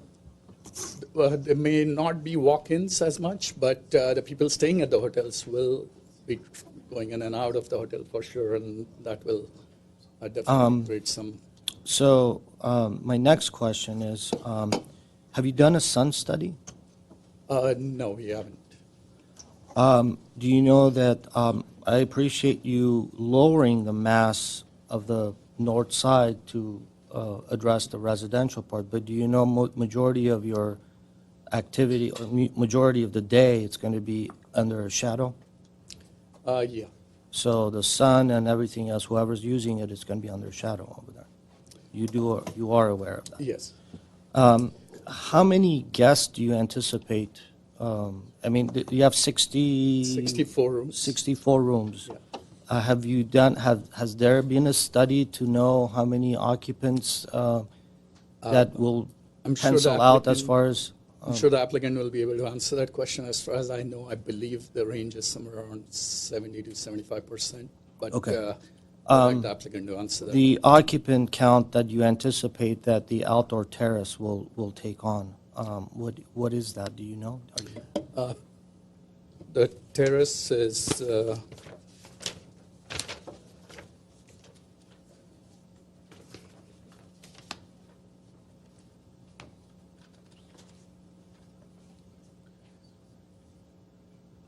it's about let's say 1,500 around that square feet, but it has the pool and the planters. So excluding that, I would guess it would be somewhere around 30, 35. Okay, that's fine. I'll do the math. The last question, you have switched to elevations. The massing that you've created, all these parapet heights and everything. Has there been a logic? Has there been a kind of an idea of how you went about doing all these random heights, or is it? Yes, so the idea was purely because of the frontage on both streets, and it's almost a squarish lot with about 150 feet of frontage. We wanted to break that massing, and just by stepping the building in and out, it doesn't create that element. So we tried to create these masses with difference in color, difference in material, and then the third element was changing the height of the parapet. And that's where we have reduced the height in some places, increased the height in some places to maintain that visual interest and break the massing. All right. Thank you. Oh, last one. Are any of these windows openable? Yes. They're all openable? I mean, not all, but out of the windows shown, portion would be operable. Thank you. Okay. Couple of questions if no one else has questions. Did you meet with any of the neighbors? Because a couple times you indicated comments that seemed like no, you met with the then neighbors. we actually tried to find out from the city regarding the neighborhood council, but we didn't find any neighborhood council as such. Did you the have any? only correspondence I found out was recently where there were some emails. Okay. But did you go next to any of the neighbors? I mean, you have a huge residential neighborhood right behind you. Did you or your company reach out to any of these folks? I No? don't. Okay. I haven't. All right, just wanted to clarify, because some of your comments indicated we took the neighbors into consideration, I was wondering if there were specific neighbors to We which we you- didn't speak to which you specific were neighbors. referring. We didn't speak to specific neighbors, but when we went about this project, we did talk to staff, and we found out, we knew about their single-family residences, and we were thinking about the overall idea about. Okay, thank you. design. The material board shows, may I? The material board shows a fencing or mat, Green screen. green screen, thank you. Yes. That you're using on the lower portion of the pool deck. Yeah. But that is then also next to where you're proposing the trees and next to a wall. So do you think that that's going to achieve, I mean, what's the purpose of The purpose that of the- multi-layered? Right, so that Approach in here. the rear of the building, which is facing the single-family residence, we have a separation of about 11 and a half feet, which will be landscape more like a parkway. We have a walkway and landscape that provides some element of landscape, but then you're staring at a blank wall, which is predominantly having parking behind it. So we wanted to hide that and soften that mass of the wall, and then the green screen helps with softening this mass, which is the first floor of the building, along Winchester and along the rear of the building. Okay. I'm the only non-architect on this board, since you might not be familiar with the board, so I'm not trained or in this area. So I see a void space on section A2 and a couple other void spaces. Right. What's the purpose of these void spaces? Is just The void space was a dead space out there. We can't use it purely for the headroom. It's going to be under the ramp, and we could technically avoid it and have the ramp sit on slab, but then we thought about the construction cost. That might okay. end up adding more rather than just building the slab as a Right. flat. On your, I couldn't figure this out, so I'm just going to ask you, above the entrance area where you have the address on your depictions, Yeah. you have some folks standing out on that Yes. corner ledge. Where do those folks come in from? So there's You have a no- door. no There's door a door there's a door in the back which would let. It's a terrace. It's a common terrace Okay. where the hotel guests can just walk out and. So it's a common terrace, it has trees, and there's a door there. Right. Okay. And is that also a common terrace at the third level as well? Yes.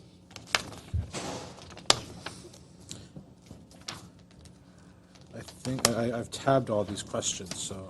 I think I have bear one with me. question. Yeah, please, as I come through my question Do you tags. have any specific reason for choosing this many colors in the facade?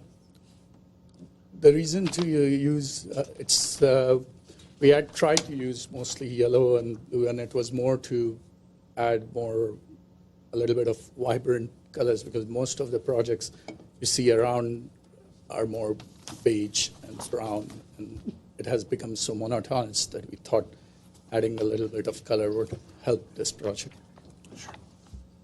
Okay. I have no other questions. right now. But we do have a total of 4 colors, though. Sure. Mr. Maliki has some additional questions. So, I'm going to talk a little bit about the planting. Sure. But before I do that, going back to the outdoor terrace, have you studied the exiting for this? We do have 2 exits from this space. They're both going to the same place, going into a separate exit. Actually, we do have 2 exits, and those exits would be used as a legal exit based on building and safety. Okay. The question that I have is, along the north property line, you're showing, you or the landscape architect, you're showing about 5 24-inch box trees. The rest of them are just basically ground cover. What is the maturity of these trees? How big are they going to get? Have you contacted the neighbors to tell them, I'm putting in this tree that is going to grow, half of it is going to come over your property? Has that been considered or has been? So, again, I have to check with the landscape architect on the exact maturity of the, at full maturity, what would be the height. I'm not very sure about it. Okay. But to answer your question, no, we have not spoken to the neighbor. However, I'm confident that the landscape architect has chosen the trees which are more slender and they're not going to be as... Any fencing, any property line fencing, anything that is abutting the residential, has that been considered?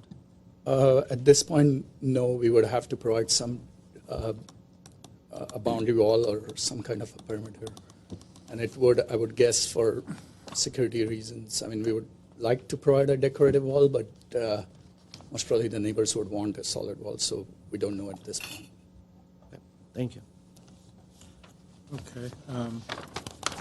Any other questions? Okay, sir, thank you. We're going to call the other speakers now. Thank you. Mr. Chair? Yes.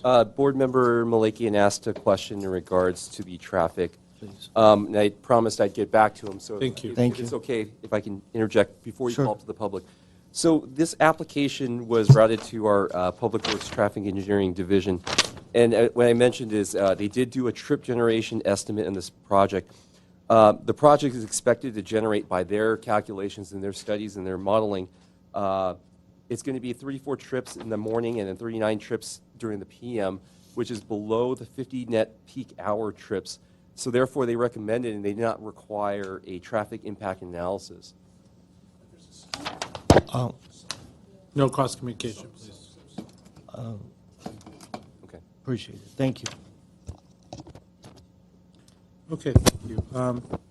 So now we're going to go through speakers that have speaker cards still here.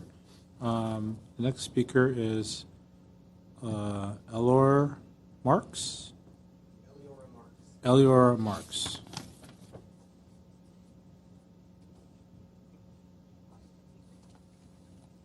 Mr. Chairman, this is Eleora Marks. This is my youngest child. Actually, 4 of my family members are here. And let me state my name first. My name is Philip Marks. I reside at 313 Winchester Avenue, the property directly next to the proposed project. All 4 of my family members are here. We'd like to approach the board as a family. We have a number of points that we would like to express concerns. As you've asked the applicant, have they approached us? We have not been approached at all. And so I just found out about this meeting yesterday, close to noon, and have had very little time to compile my points, but I went through the 77-page PDF and it composed all of my concerns. I'm certain it'll take more than 3 minutes, but if you would allow my whole family to make this presentation Yeah, you can together. each have 3. Well, are you allowed to have 3 minutes for 3 minutes children? each. Yeah, 3 minutes each. So you can have 12. I wouldn't take the entire 12. They should probably come up, though, as a. But you group. should come up. Mr. Chairman and Board. So we're calling up Elena, Amy, Philip, and Eleora Eleora. Marks. And unfortunately, I'm going to have to go through 3 cycles, so. Go ahead. Okay. Thank you, Mr. Chairman and Board. I'd like to state initially I oppose the currently proposed project, and I recommend that the current plan be returned for redesign. I understand that this is the developer's business, but to my family and myself, this is about the diminished quality of and disruption of our lifestyle. Any current design that was said to mitigate adverse effects to my property and family were made to appease the city in order to gain project approval. We were never approached. I'd like to start with the section effects to my own home and my family. A primary concern of ours is privacy. There are sets of windows, as you can see on the diagram, that look directly into my backyard. This is 3 stories tall. There are at least 4, possibly 6 windows, and these are, as the architect said, these are openable windows looking directly into my backyard. If you look onto the image on the far right, that ghosted image in the lower right corner, that's the corner of my home. The grassy patch that you see next to the representation of my home doesn't exist. That's my driveway. That's a concrete driveway. That is not grass. In the plans, there is no indication as to what the height of this wall is. Currently, there is a approximately 8-foot fence sitting on top of a 2-foot retaining wall.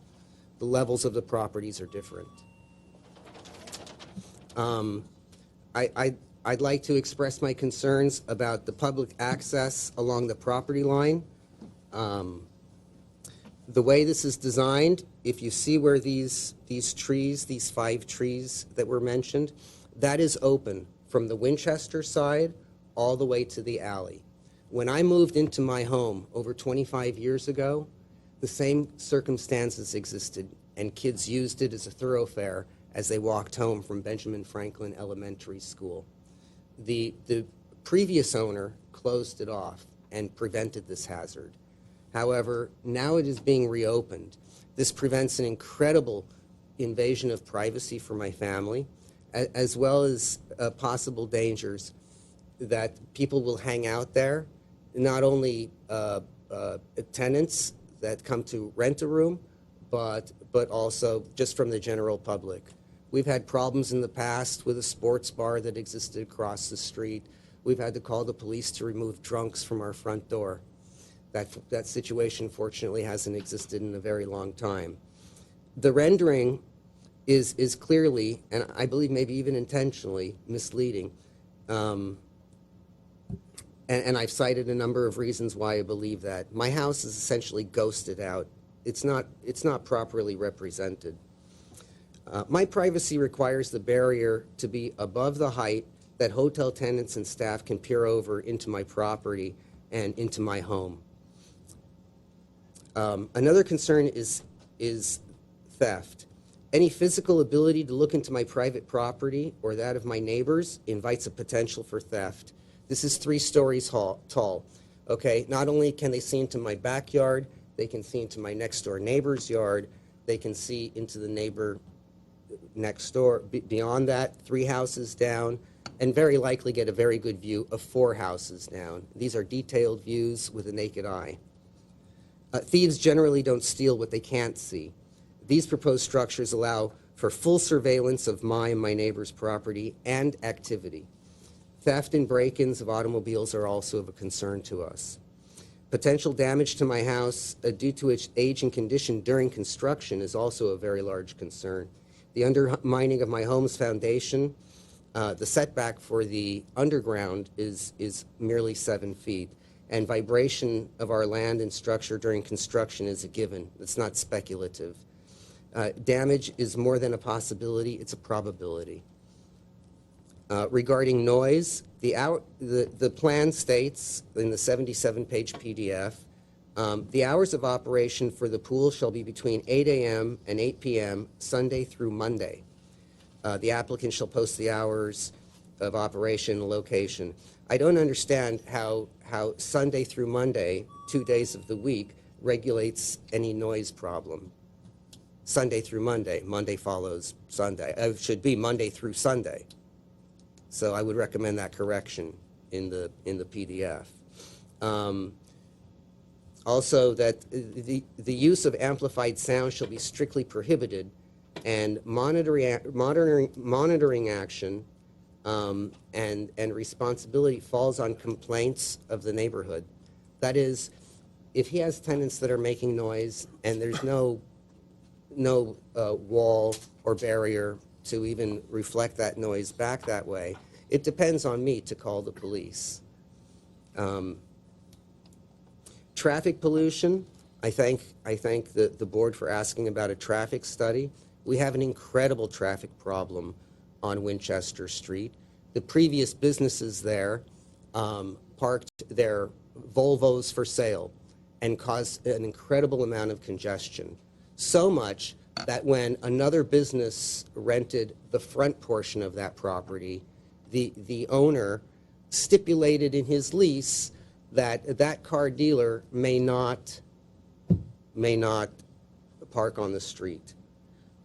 Air pollution, in addition to noise pollution, will become a greater problem as the hotel fills to capacity level. There has been no real-world testing of these factors. The elimination of sunlight, and thank you, Board Member Malekian, for asking about that, will change the ecology of my property. The northwest corner of the proposal will eliminate most, if not all, sunlight from our backyard, standing 40 feet tall and set back only 10 feet, resulting in the retarding of growth or death of trees, lawn, garden in my backyard, including one avocado tree over 75 years old. It will also include the elimination of at least 4 fruit trees along the border of the property. The hotel will be, according to the plan, the hotel will be set back approximately 10 feet away from the northern interior property line at its closest points, respectively. Landscaping will be provided between the building and northern property lines with layered landscaping and 5 24-inch box peppermint trees to buffer between the uses. These are not adequate trees, and it would be years before they reach maturity. It'll also eliminate or diminish the effectiveness of our planned solar electricity installation, something that Glendale WP encourages and would benefit from if we were able to install one and have it working effectively, as they would buy back the electricity that we don't use. Therefore, I feel that the determination and compatibility of mass and scale is incorrect. It's not compatible with my property specifically, nor the neighborhood in general. The massing is lower at the northeast corner to defer to the single-story houses, according to the report, to the northeast. Mr. Marks, thank you very much. Okay. Your time has expired.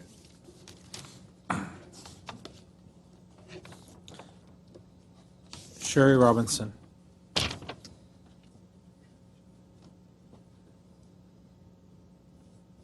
Well, hi, I'm Sherry Robinson. I live at 1325 Randall Street. And in looking at the plans, I have several concerns, but my main concern is, so where do the people get dropped off to go to the hotel?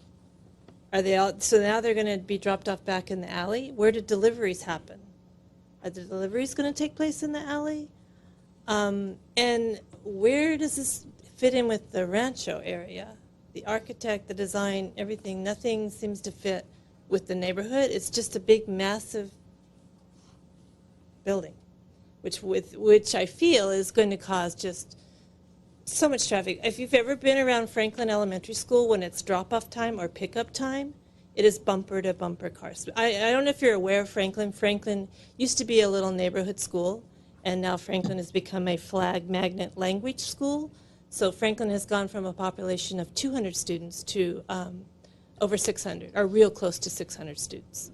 And it's already a major problem when it's drop-off time or pickup time for these parents to get their children from Franklin. And Franklin is only a block and a half away from this corner right here. Can we get Franklin on that screen, Velia, please? Thank you. You can continue with your comments. Oh, okay. And then where does all the plants and everything, where is the irrigation going? If you're going to keep these plants alive, where is all the irrigation going for these plants? Or it just doesn't fit with the neighborhood. That's basically all I have to say. Thank you very much. Can you show, yeah, I'm not familiar with Franklin, so I'm trying to So understand. the project site is located Yeah, where the there. cursor is, and Franklin Magnet is located. Winchester Lake. So they go around the corner. So- Yeah, got it. So they could go Winchester, up Winchester, and around. There's only one block in between, which is Garden Street. Gotcha. Okay.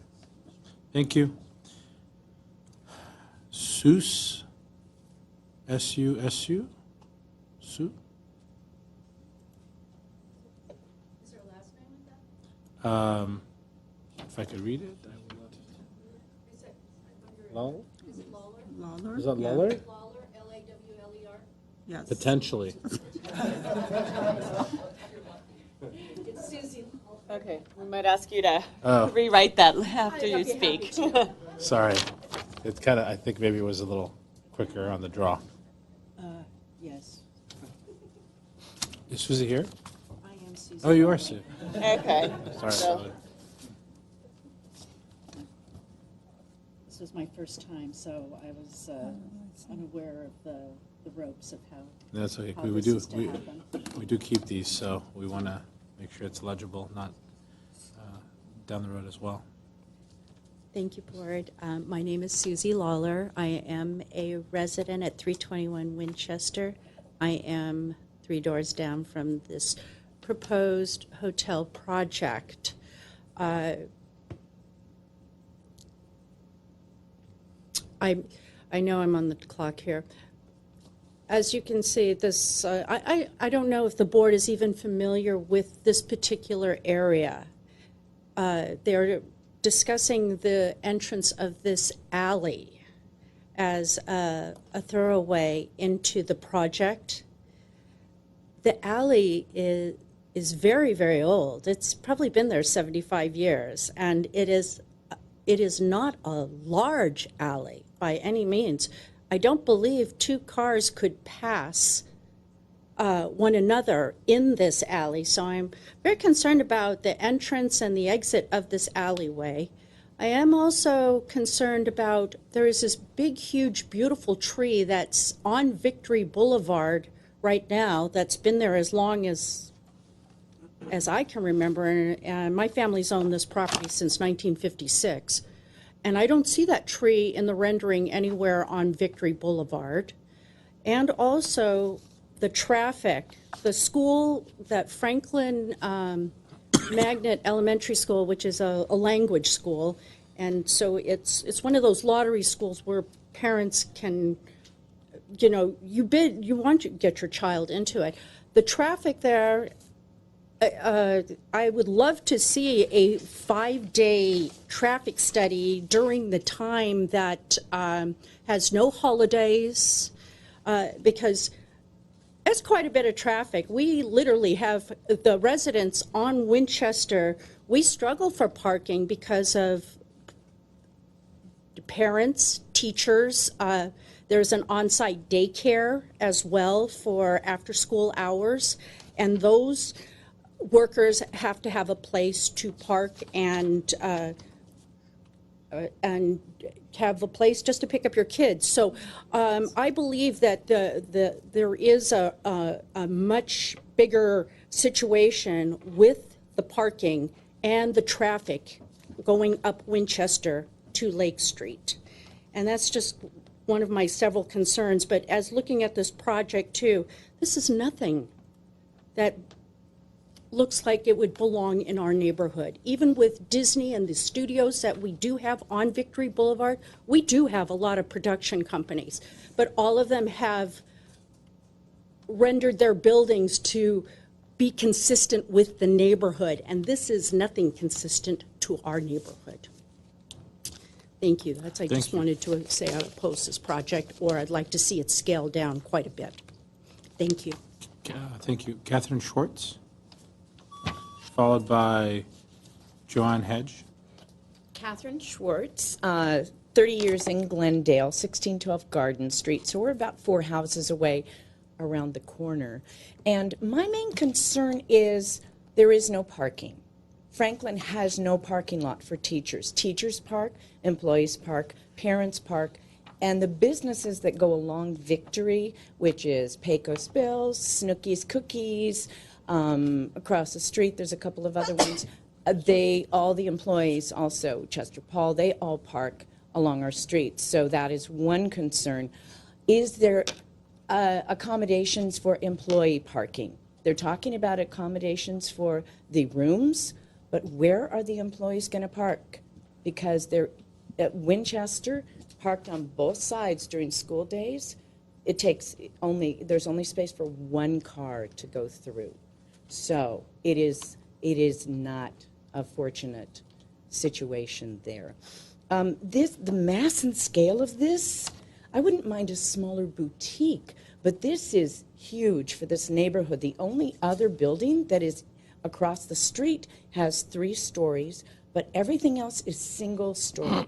Everything else on these blocks that are adjacent is single story. So it is very, very large for this neighborhood. And what is it going to bring to the neighborhood? I'm not hearing that we would have a lounge where neighbors could drop by, a restaurant that we could go into. It's going to be all by itself and nothing to do with the neighborhood. So I'm concerned that it's not bringing something with it that would be helpful to us. And sun. I know it's going to block our sun, even though we're kind of a little ways away, but it is going to block. So thank you. I would love to see it go back to review. Thank you. Thank you. Joan Hedge.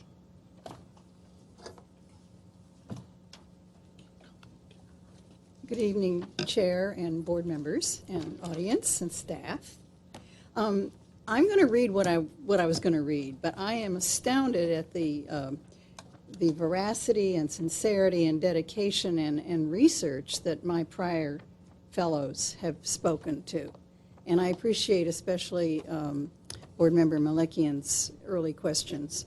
I think what we're looking at here is a redo and smaller. But I'll read my remarks anyway. It said, this is to generally support the application for a small hotel at 1633 South Victory between Western and Winchester, for which plans and artwork I have studied. A local amenity such as this will improve accommodations for family, friends, visitors, and equestrian event participants who must now not rely only on Burbank hotels. These remarks also echo some input from Glendale Rancho residents, but not all of them have been heard from except within the 500-foot notice area. So I'm stating these remarks as a private citizen and not on behalf of the Glendale Rancho Neighborhood Association, which we founded in 1999. I have 3 areas of concern. Design. The 3-story facade slabs in 3 colors. Please explain the palette choice, as it resonates more with college campus colors and is at least partially incompatible with the neighborhood, albeit next door to a Chevron gas station. It demonstrates contemporary utility but feels uninspired as Glendale's first real hotel. The contemporary design is one overused in Glendale to the point of redundancy. That said, it is not unacceptable, just without warmth or uniqueness. The hotel footprint absorbs nearly all the property and would be better if smaller, so that frontage and side areas allow for more landscaping and open space and shade trees. Victory is baking hot sun in the afternoon from noon on where that entry is. Will it utilize green energy? This is to suggest that there be more design elements derived from local environs and natural habitat. This would forego the wearisome Euro-Pan-Asian modern that so many area hotels, motels, and other public buildings have now, including in Glendale's built-out downtown corridors, and could instead be inspired by use of river rock nearby LA River, native and drought-tolerant landscaping, decomposed granite, bark mulch, even nearby Pasadena's green and green architecture using horizontal slatted wood or wood-like facades, beams, and large boulders for detail. Even a hybrid of Japanese Asian with the Pasadena look could work. The architect might explore the more historic areas of the Riverside Rancho and similar Pasadena Arroyo Seco styles, and visit historic Griffith Park and Autry National Center for inspiration. The history includes Native American and Spanish settlements, the early Hollywood era, in such as naming Betty Davis Park, the Deco Spanish design of restored Grand Central Air Terminal on the Disney Grand Central campus. May I have a couple more seconds? You can finish up here. As for use, as the hotel offers no food service or kitchen, will it at least offer a morning coffee bar and other beverages in a discreet alcove? I think that's already been answered. We assume there will be no such alcohol served on the pool deck for the sake of quiet enjoyment of that feature and adjacent residential neighbors. On vehicles and traffic, much has been said, but will there be a drop-off inset lane by the entrance at the corner of Victory and Winchester? Miss, Designed so sorry, that, Ms. Hedge, your time was expired, and I asked you to okay, finish your well, thought, the- so please, okay. one more sentence. Big issues, not just traffic, but traffic management will be the challenge for our engineers because there are so many driveways aligned between Winchester and Western on Victory. Thank you so much. So, that's it, thank you. Mr. Desai?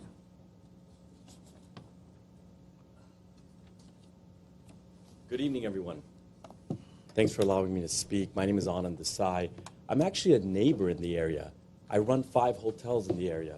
Glen Capri, have you guys heard of it? On 6700 San Fernando Road, the big motel sign.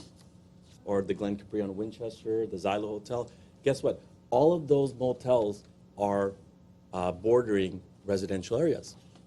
And I think it's very important for me to speak because this is an opportunity for you guys to ask me, as a hotel operator in the area, what kinds of issues we face. Number one, I want to address some of the concerns that our respected citizens have. As somebody that operates hotels in the area, I can tell you that there has been, in 20 years, not a single instance of any patron at the hotel in any way creating some kind of vandalism or any kind of crime upon the neighbors, number one. Additionally, I wanted to point out that I think what's lost on everybody here is that this is a upscale hotel. It's a 3.5 diamond hotel with a very modern design with probably an average daily rate of over $180 a night. This hotel is targeting a particular demographic, and that's those professionals that work in the area, such as the ones that work at Disney or the production studios that line Victory Boulevard. So that's the target market. I also want to point out, to address some of the concerns that our citizens have here, that the check-in time for hotels is 11 a.m. That's a typical time that people come to the hotel. So that's going to alleviate any kind of traffic. I mean, checkout time is 11 a.m. That's the time that most guests leave the hotel. So that's going to not conflict with any kind of school schedule in the area. Also, typical guests check in after 6 o'clock because they check in after work. So again, not an issue. Now, most of my hotels are old motels. So they have 50 rooms and 25 parking spots. Never has it been an issue. Why? Because of things like Uber. You know, most of the people use Uber and other ride-sharing transportation services. This particular project has a 1-to-1 ratio of rooms to parking spots. So, you know, if I'm telling you that I have 5 hotels and my properties don't have, you know, as many parking spots because they were built in the 60s, this one has 1-to-1. So certainly that should not be a concern at all of the board. It should not even cross the mind, especially after all these ride-sharing companies have been gained popularity in the area. Also, a hotel like this typically has only 1 or 2 employees, 3 employees during the day at the front desk and has about 4 or 5 housekeepers in the afternoon to clean up. So in terms of parking, they're going to be using parking at a time when most guests are not even there. Okay, that thoroughfare on Victory Boulevard, it sorry. Please finish your thought. I would have loved to talk more. As a resident of Glendale, as a business owner, I invite everybody up here to ask me questions. I'm happy to address your concerns. You do have good concerns. Okay. But Thank you, Mr. Desai. Thank you. Thank you. Barbara Blaine? The gentleman might live in Glendale, but he does not live in our neighborhood. I just have a couple of questions. Your name for the record, please. Just Pardon me? your name for the record. Your name for the record. Okay, I'm going deaf. Barbara, last name Blaine, B-L-A-I-N-E. Thank you. Oh, sorry. The hotel he's talking about is on the other side of Western, and it's an extremely small place that's been there since 1300, I think. It's been there forever, but it's very small. It's nothing like he's trying to build. I wondered if our school district is aware of this project. I just don't know, so I thought I'd ask. I talked to Jennifer Freeman, who was our principal over there, and she works with the city, and she didn't seem to have heard about it. And I thought, you're kidding, because her kids go there. Obviously was not for it. So I'd just like to have more suggestions and opinions from the neighbors and to see if this is something that's really doable in our neighborhood. Thank you. Thank you. David DeVito?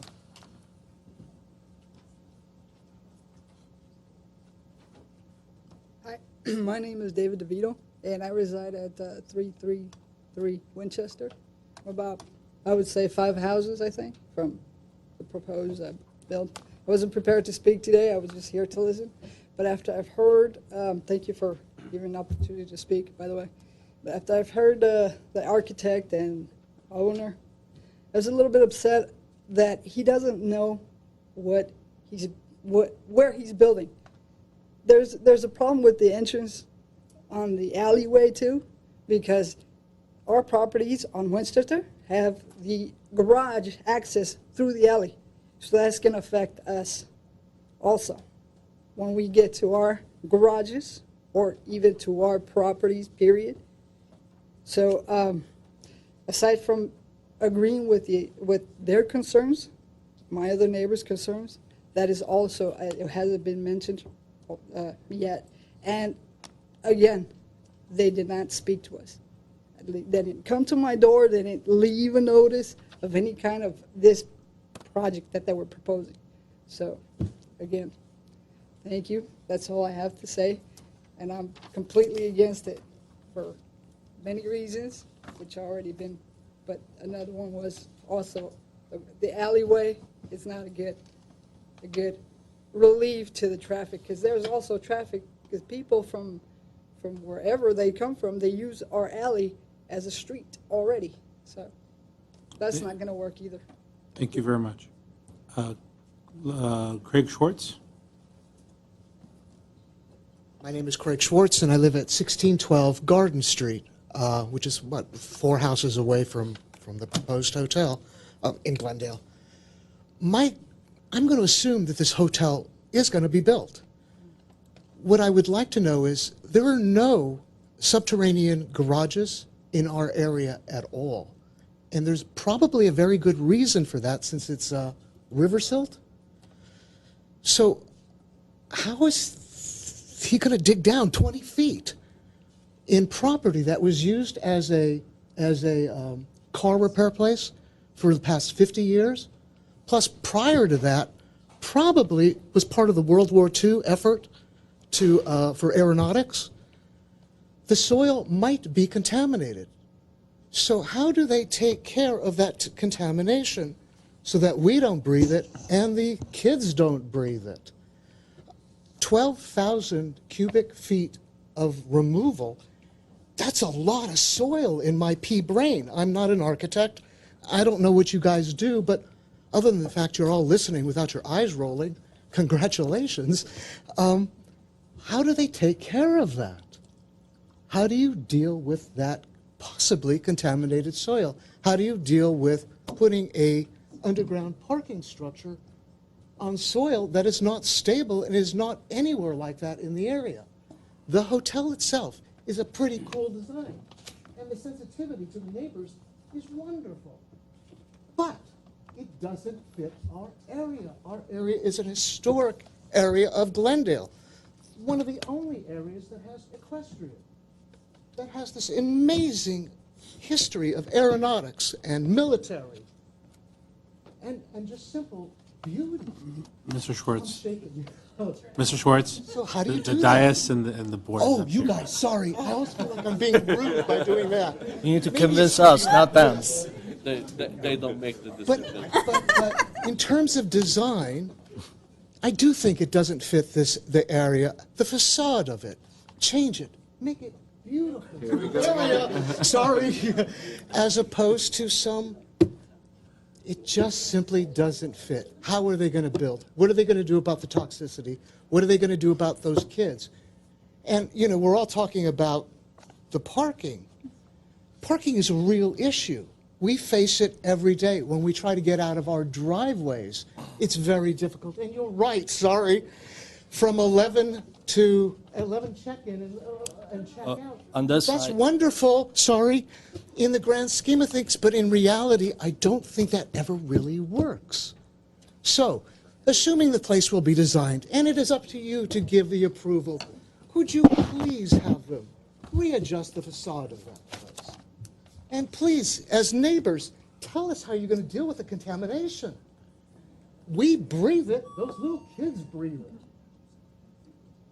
I guess I'm done. Thank you. Use Time's it. Use your power. Thank you. Thank you very much. Thank you. One moment. No, there are 40,000, 37,000, thanks. Okay. So, seeing no other speaker cards, I invite the applicant or the owner to come up for the rebuttal period. Vilio, how long is the rebuttal period? 2 minutes. 2 minutes.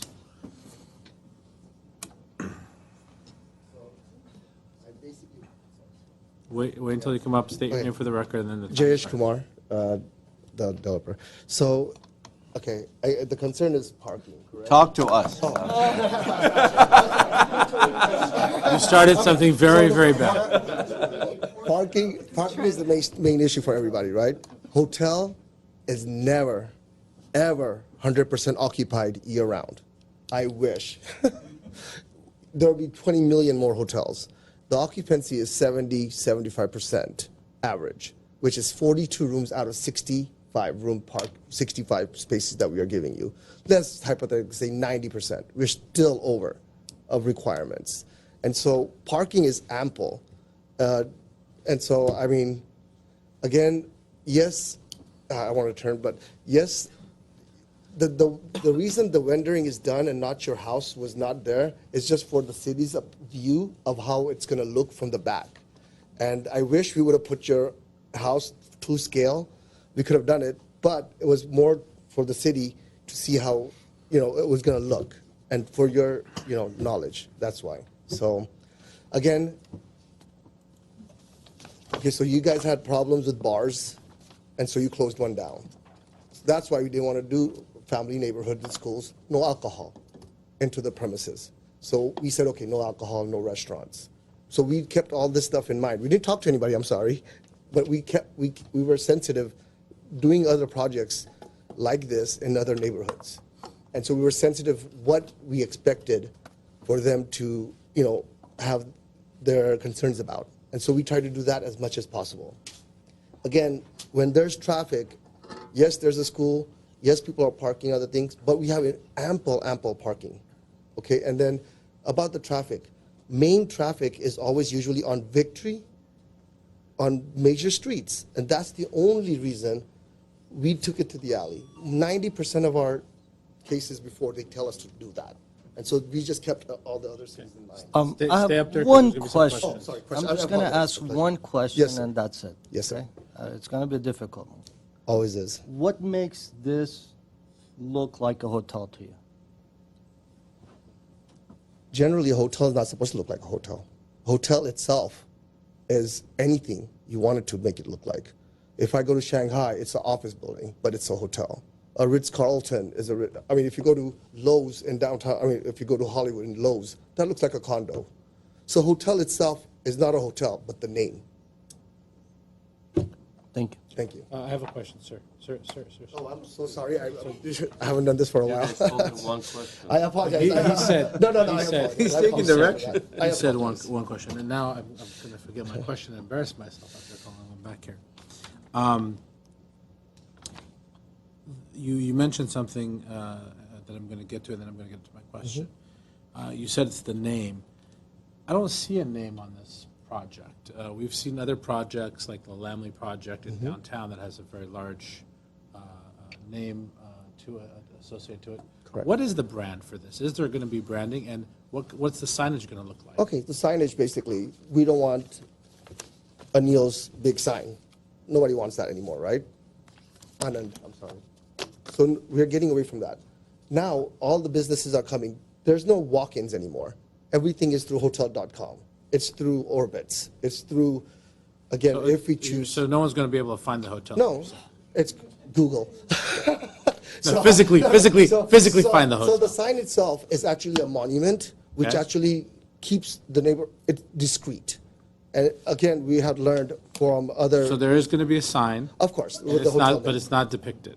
It's not depicted, but it's not going to be one of those, because it is, again, property line to property line, and we are not putting a I monstrosity, understand. and Okay, it so will now- be on the building So itself. now I'm going to get to the question I was going to ask. You've Mhm. mentioned multiple times this comment of no alcohol.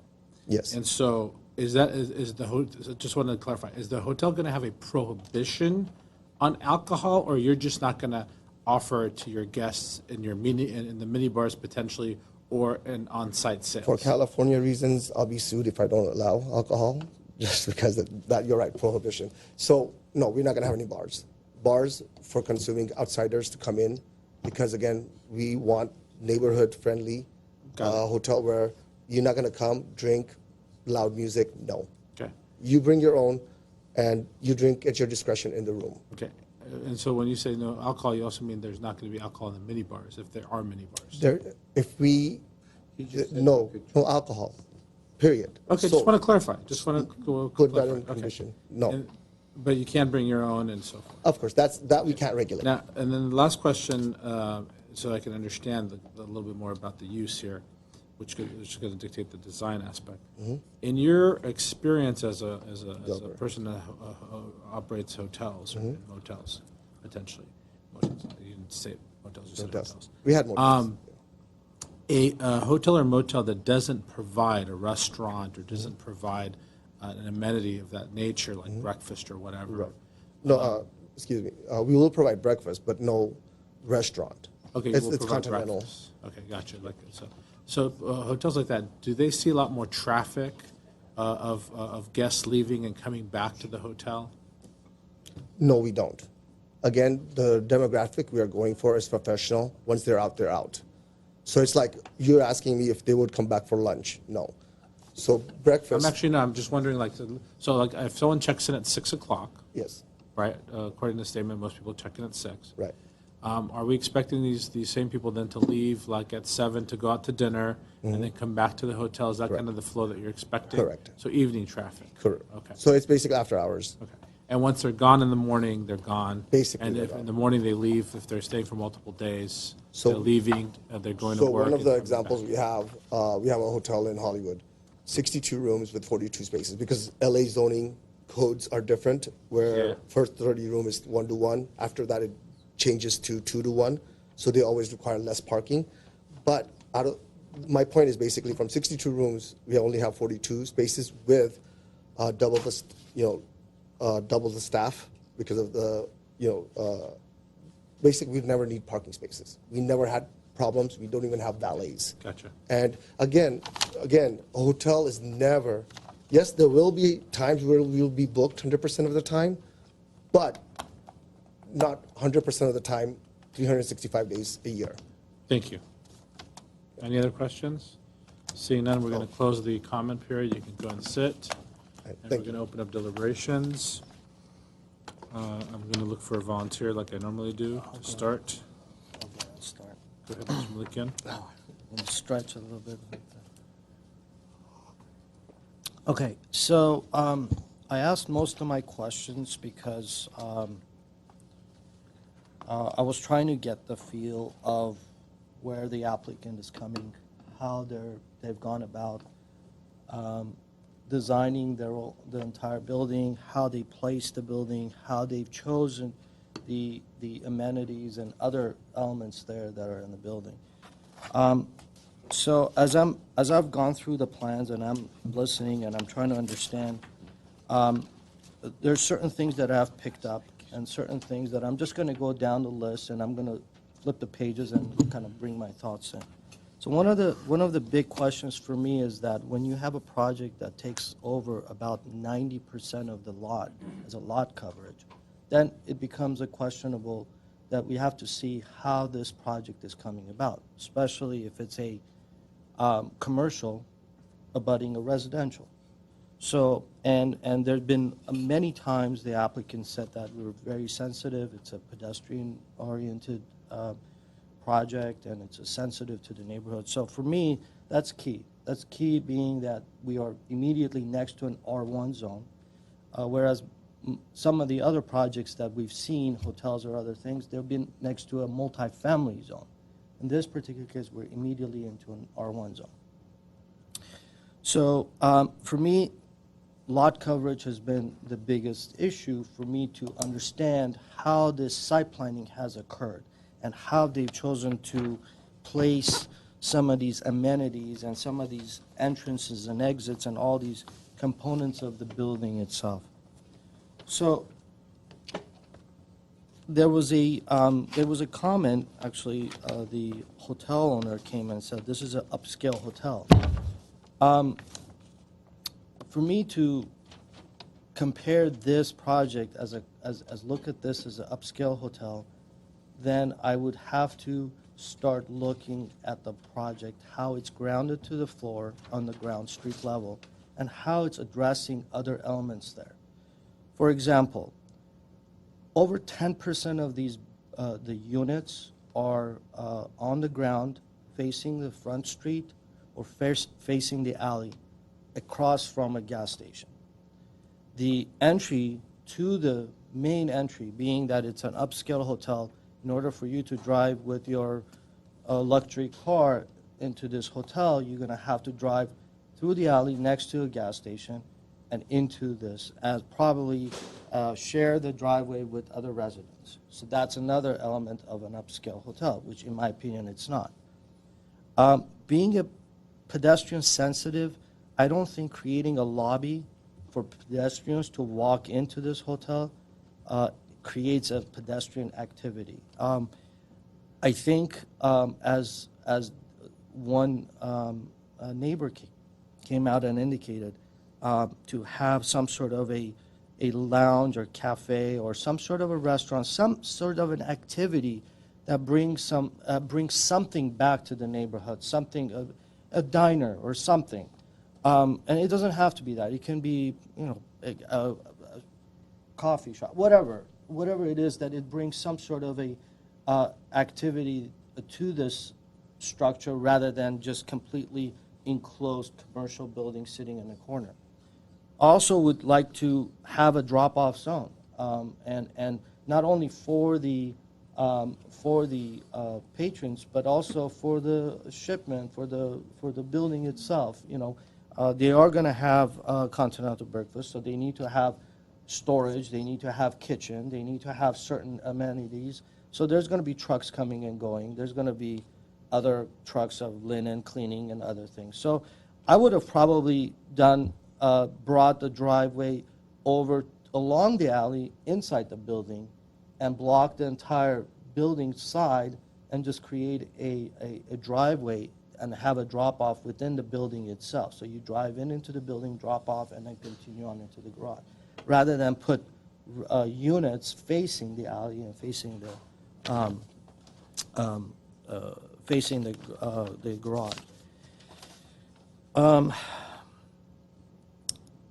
The ground level for me has quite a bit of issues, and not as much as the entire building above the first floor. I think overall, what needs to happen, more of a sensitive view of the neighbors should come into the picture. How the massing has been done, I think I have a problem. I appreciate the lower portion of the building being placed on the northern side, but it's the loudest, it's the activity that is going to generate the most noise out of the entire the project, whereas the rest of the residential units, they're probably within their units, and sometimes they may open the window and they're not going to scream out, but there may be an activity or some sort of a gathering or whatever it is. It will happen over at the deck area. That's the purpose of it. So how I would have approached it is probably along the northern side would have probably kept the building to a 2-story, with possibly having the units facing south rather than north, face south, and bring the open space more towards the middle facing west. or east, or somehow push the building and essentially create a lower scale along the north side to be sensitive to the residential with some sort of a solid wall that there's no possibility of people opening and looking down. Obviously, privacy is a big issue for us. Even in single-family homes that we design, we make sure that people don't have the direct privacy issue with the neighboring. So this would definitely play the same effect. I think the setback, 10 feet setback on a 35-foot tall, it's fine, but it's okay on a multi-family. I believe in a single family, they should have an additional setback. I think it should be somewhat of a 2-to-1 maybe, or something that will give a little bit better buffer as far as the height versus the distance that they have from the property line. Going back to the luxury hotel, if you guys kind of look at the actual corridor plan of these second floor, it's completely enclosed. There are absolutely no windows. You walk into that corridor, it's completely dark. Nothing is being proposed as far as fenestrations on the outside. There's it's just everything is being operated with lights. There's also these balconies that are presented in this rendering, which it appears to be doors and windows in the front corner, but no windows and doors are shown on the plan. So I'm not sure if their intent is to have that as an activity for, and then a couple of those doors are leading into the corridor. So I don't know if it's more of a public patrons, everyone to use that, or is it just for that specific corner unit? So it's The comment that was made, because that was one of my concerns, Mr. Malikian, sorry to interrupt you. Mhm. The comment that was made was that that's a public space for the hotel guests to congregate in. Yeah, but they have windows and doors on the neighbor on the unit too. So it's kind of interesting to have that. I'm going to come back at the end to the overall design. So these are just comments that I have in the general design and mass. The architect mentioned that these windows are openable, but the window schedule does not show that. It just shows everything is fixed. So I don't know if they are going to be openable. They need to be depicted correctly and also on the window schedule.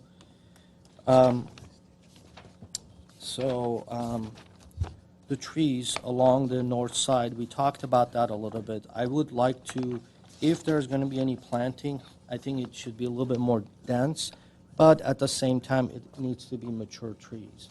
I don't think I would want to have trees that will be placed there and assume that they will be irrigated and grow in years to come. It needs to be in effect immediately and have its full maturity. Also, I would if there are no, it seems like there are none shown here. There's no fence along the property line, so there should be some sort of a privacy or some sort of a security created for the neighbor if they're going to proceed with this type of a design.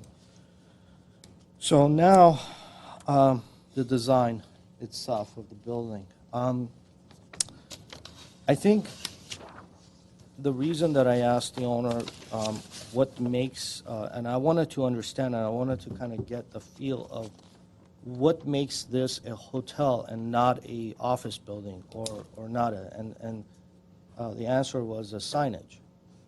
So if this is a hotel, and if it needs to be sensitive to the neighborhood, I think it needs to truly be sensitive to both on the ground level, how the activities are created. At the same time, the mass and the structure that is above, rather than creating this chaotic mass and random colors with random heights and everything to create, there should be some rhyme or reason for these kind of happening. I think the fenestration should be studied, how the openings are presented, both to bring light and better interior environment, at the same time be sensitive to the exterior, to the neighboring buildings. But at the same time, they need to keep in mind, we are looking for the design ultimately. We are looking for the entire project as being well designed. So I think the architect needs to go back to the drawing board, in my opinion. They need to look at the site planning, the entrance to the structure, the neighboring properties, the overall design of the project. I think it needs to be sensitive. I'm not against modern. I'm not against the contemporary design at all. But what I'm against is that when there is no logic behind the decisions that are made based on the random heights and random colors and random placement of these massings. So for me, it needs to make sense. And if it's something we want to create something modern, well, that's fine. All power to them, but it needs to reflect throughout the entire project, not just facade. It should work on the interior and the functionality. So that's where I am. Thank you. Ms. Hirschman? Sure. Thank you. I agree with everything Mr. Malikian said, so I'm not gonna, I'll keep my comments short and not repeat everything. Overall design is just, it's too much. Even though I like colors, I like the usage of different colors, but it's just too much, and it does seem to be sort of random that they're not matching, so I don't understand the color choices, so I would like for that to be looked at. Even though this is a commercial zoning, I do agree the design and where the deck is placed should be sensitive to the neighbors, and project to this scale, we always appreciate if they reach out to the neighbors before we get here. So a lot of this conversation and discussions we are having would be resolved back then and addressed properly in the design. So that should have happened. I would have loved to hear that, and about the common space, something that makes sense and for the neighborhood, for the neighbors to use. Neighbors mentioned that, so they may want to look at that. So if they're occupying this space, I would want the final result to be something that makes sense for everyone, okay? So, and also the drop-off area was something that should be mentioned and should be addressed, rather, so we're not gonna have issues coming up. Just one thing, the green screen, Mr. Charshian brought up, I just don't understand the random placement on the first floor. And I would want the entire plan for entire building to be reconsidered and studied. That's it. Yeah. Thank you. Mr. Billion, would you like to go next? Sure. I will also keep my comments short because I agree with every single comment Mr. Malikian made, and I think he went in detail. But I'll touch on the couple major issues that I had with this project when I looked at it in the beginning.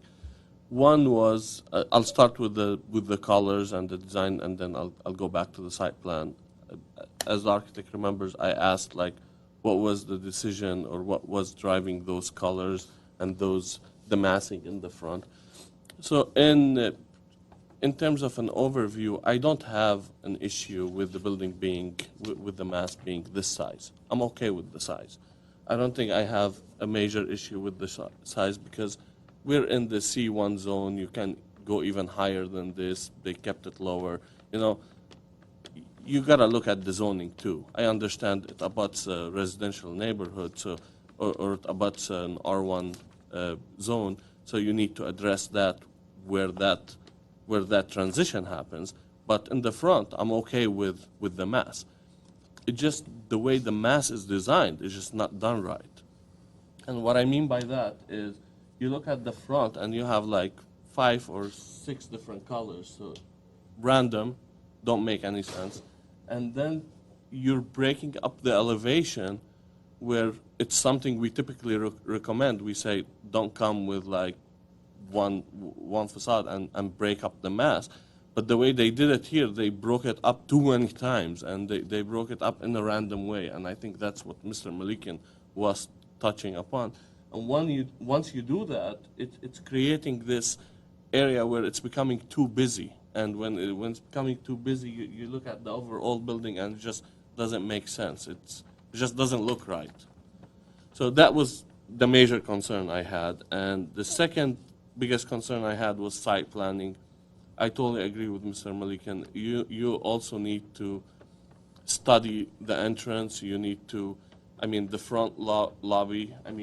If you want to connect it to the neighborhood, it starts with a program.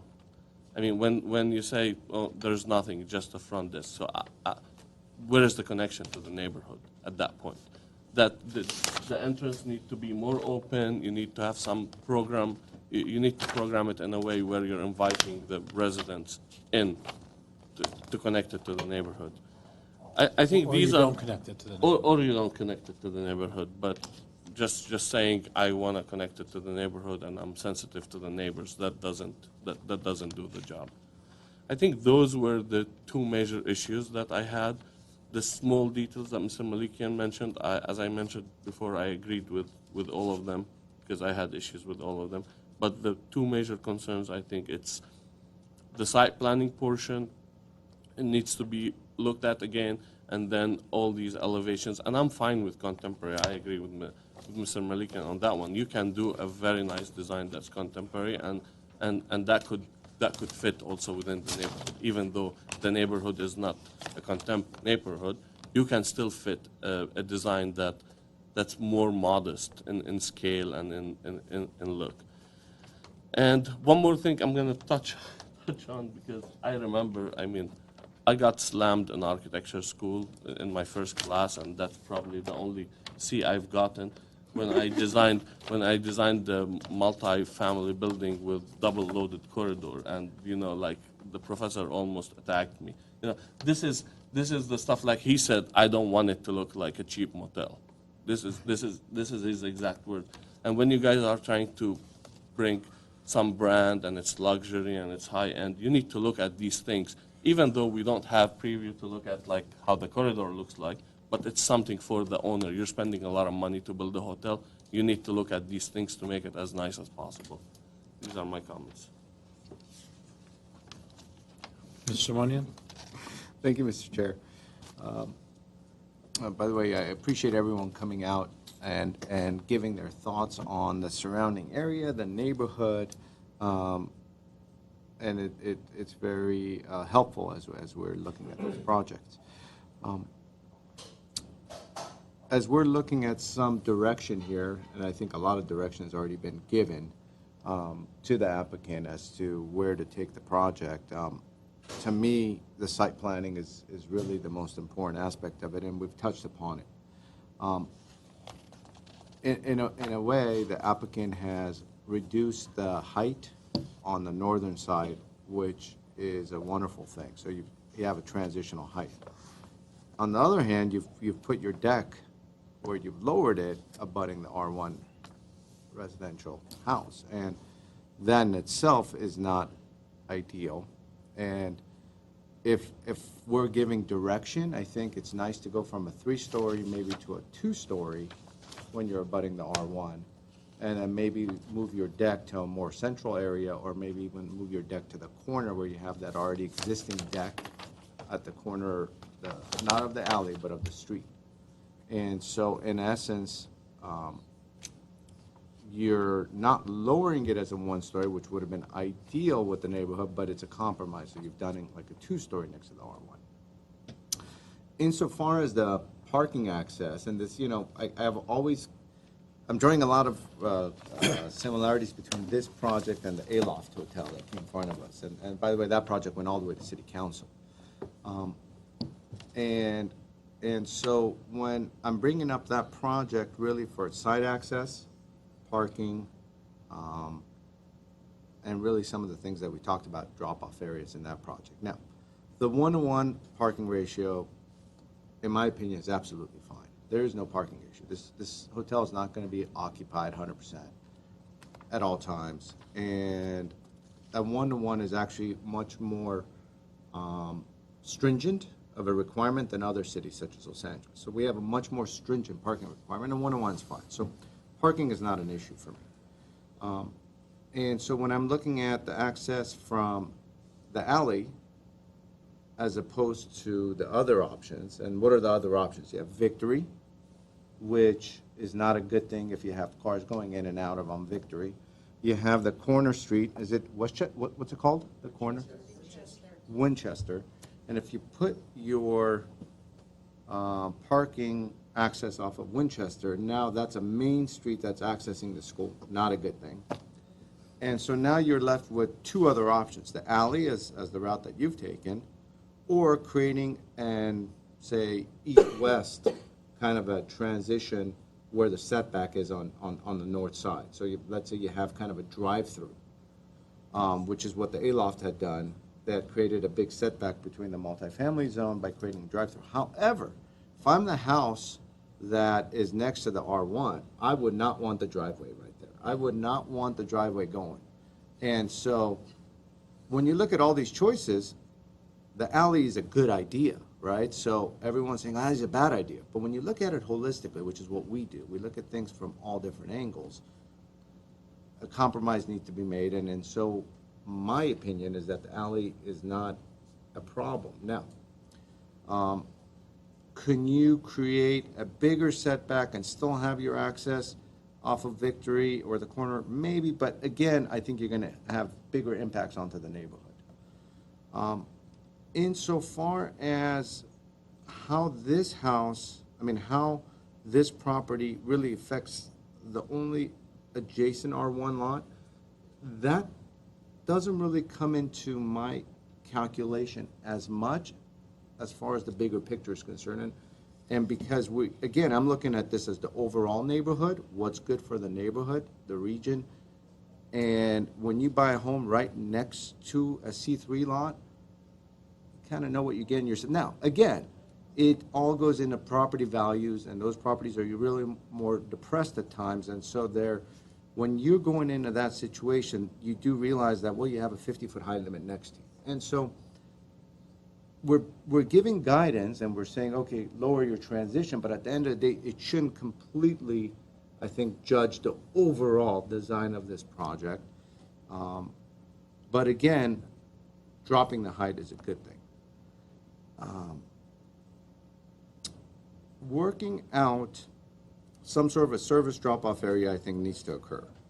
I totally agree that a lot of your customers are going to be coming in through Uber or Lyft or rideshare, et cetera. But it's good to think about that and to kind of work it in. As far as the overall hotel use, I think it's a good use for the property. Why? Because of the studios in the area, and this use doesn't really exist. They either got to come all the way to middle of Glendale, downtown Glendale, or this part of Glendale, or go to Burbank. And so it's absolutely a needed use. And so I think that's a good idea as well. And so when I'm kind of touching upon the design, I think the biggest shortfall of it is really the use of the materials, the colors as depicted in the renderings, and the overall busyness of it. It just, the feeling I'm getting is you're trying to create interest and some sort of a complexity of some sort of chicness to a property by color, and it's not successful. I think a contemporary look is fine, and what you're hearing from this board is go contemporary, and it'll work, but just do it in a subtle way where you're utilizing maybe more traditional materials in more of a contemporary form. And so I think we've given a lot of feedback, but most specifically, I think we need to provide some direction as far as parking access, in my opinion, at least, and just so they could go back to the drawing board with some concrete ideas. And my opinion is that the alley is the least of all evils compared when I'm assessing it. So those were my comments. Okay, thank you. So I'm going to also keep my comments short, but I will say this. I think that the hotel use is a good one. I would like to see the hotel built on this side. I think it's appropriate. This street has multiple motels on it. There's a history of that industry within several blocks. I think there's 4, one across and to the corner. So I think that that use is something that does work with the Rancho neighborhood and is compatible. The design, my colleagues have indicated, is not compatible as they see it now. I'm not going to get into that, but I do want to talk a little bit about when we may be seeing this again, the need to have better transparency on the renderings. Okay, one of the main issues that I had with the renderings is that you have this entranceway, this entry, that is being stated as some sort of connection to the neighborhood. Now, maybe that was the applicant misspeaking because there really isn't anything for the neighborhood in this hotel, which might be a good idea, but if it's a connection to the neighborhood, it needs to actually work in that way. Then you have these second and third story common areas that people are supposed to hang out in. The third story is depicted as having 2 large windows or doors, but there's nothing on the plans that actually indicate that. The plan actually shows that one of those would be a guest room, and the other is the hallway. And then the same thing with the second story. There is no door depicted on the actual plans, the floor plans. So when we see these inconsistencies, the issue for us is the final product that's going to get built what we're approving, right? And that's just one corner of the project. That's just one little corner of the project where there's inconsistencies on what's laid out on the plans versus the rendering, and that, especially for someone that's not an architect like myself, doesn't give me a lot of comfort knowing that it might be a change down the road. The doors will pop up, things will pop up where none were before, and we haven't actually been able to review those things. The parking, I think, can be solved, and one of the solutions that and again, not non-architect comment here, there's 3 handicap parking spots on grade. If one of those spots is moved downstairs, and if it's allowed by code, you could have a Uber drop-off right inside the driveway area inside the building. If that is also used for deliveries, that's a good option in my opinion. I think that Which is how we addressed it at the Aloft. exactly right. And maybe moving the entrance from the corner, maybe a little bit closer to a little bit over on Victory to allow for any Uber drop-offs not to go on Windsor, because that will be the natural idea that the Winchester, just like the rifle, will go off on That's Winchester, a good way to right? remember it. Right. That will avoid that Uber or Lyft driver going onto that busy street and actually staying on Victory for the drop-offs versus the thought of, okay, I'll just make a right into this residential street. So there's a little bit of tweaking here that needs to happen. Now, we can't dictate a traffic study be done, but I think we can suggest that you should look at the traffic patterns, because that's going to come back. That's going to be an issue. There's going to be people here next time that are going to be talking traffic. But overall, I do support a hotel project here. I think the height, the reality is, especially if you travel outside of the U.S. to a lot of areas, cities are going taller. I've been in downtown Glendale for a long time, and I don't recognize it anymore, like a lot of people in Glendale. But the reality is that we are going to go higher, and see this is a 50-foot zone. You're going to get the 50-foot projects coming, like the applicant mentioned. We all have to make sure that those projects do comply with the neighborhoods that they're coming into, but we also have to understand that we're not going to get anyone building single-story projects, because they're just not going to pencil out. So there's got to be a matching there.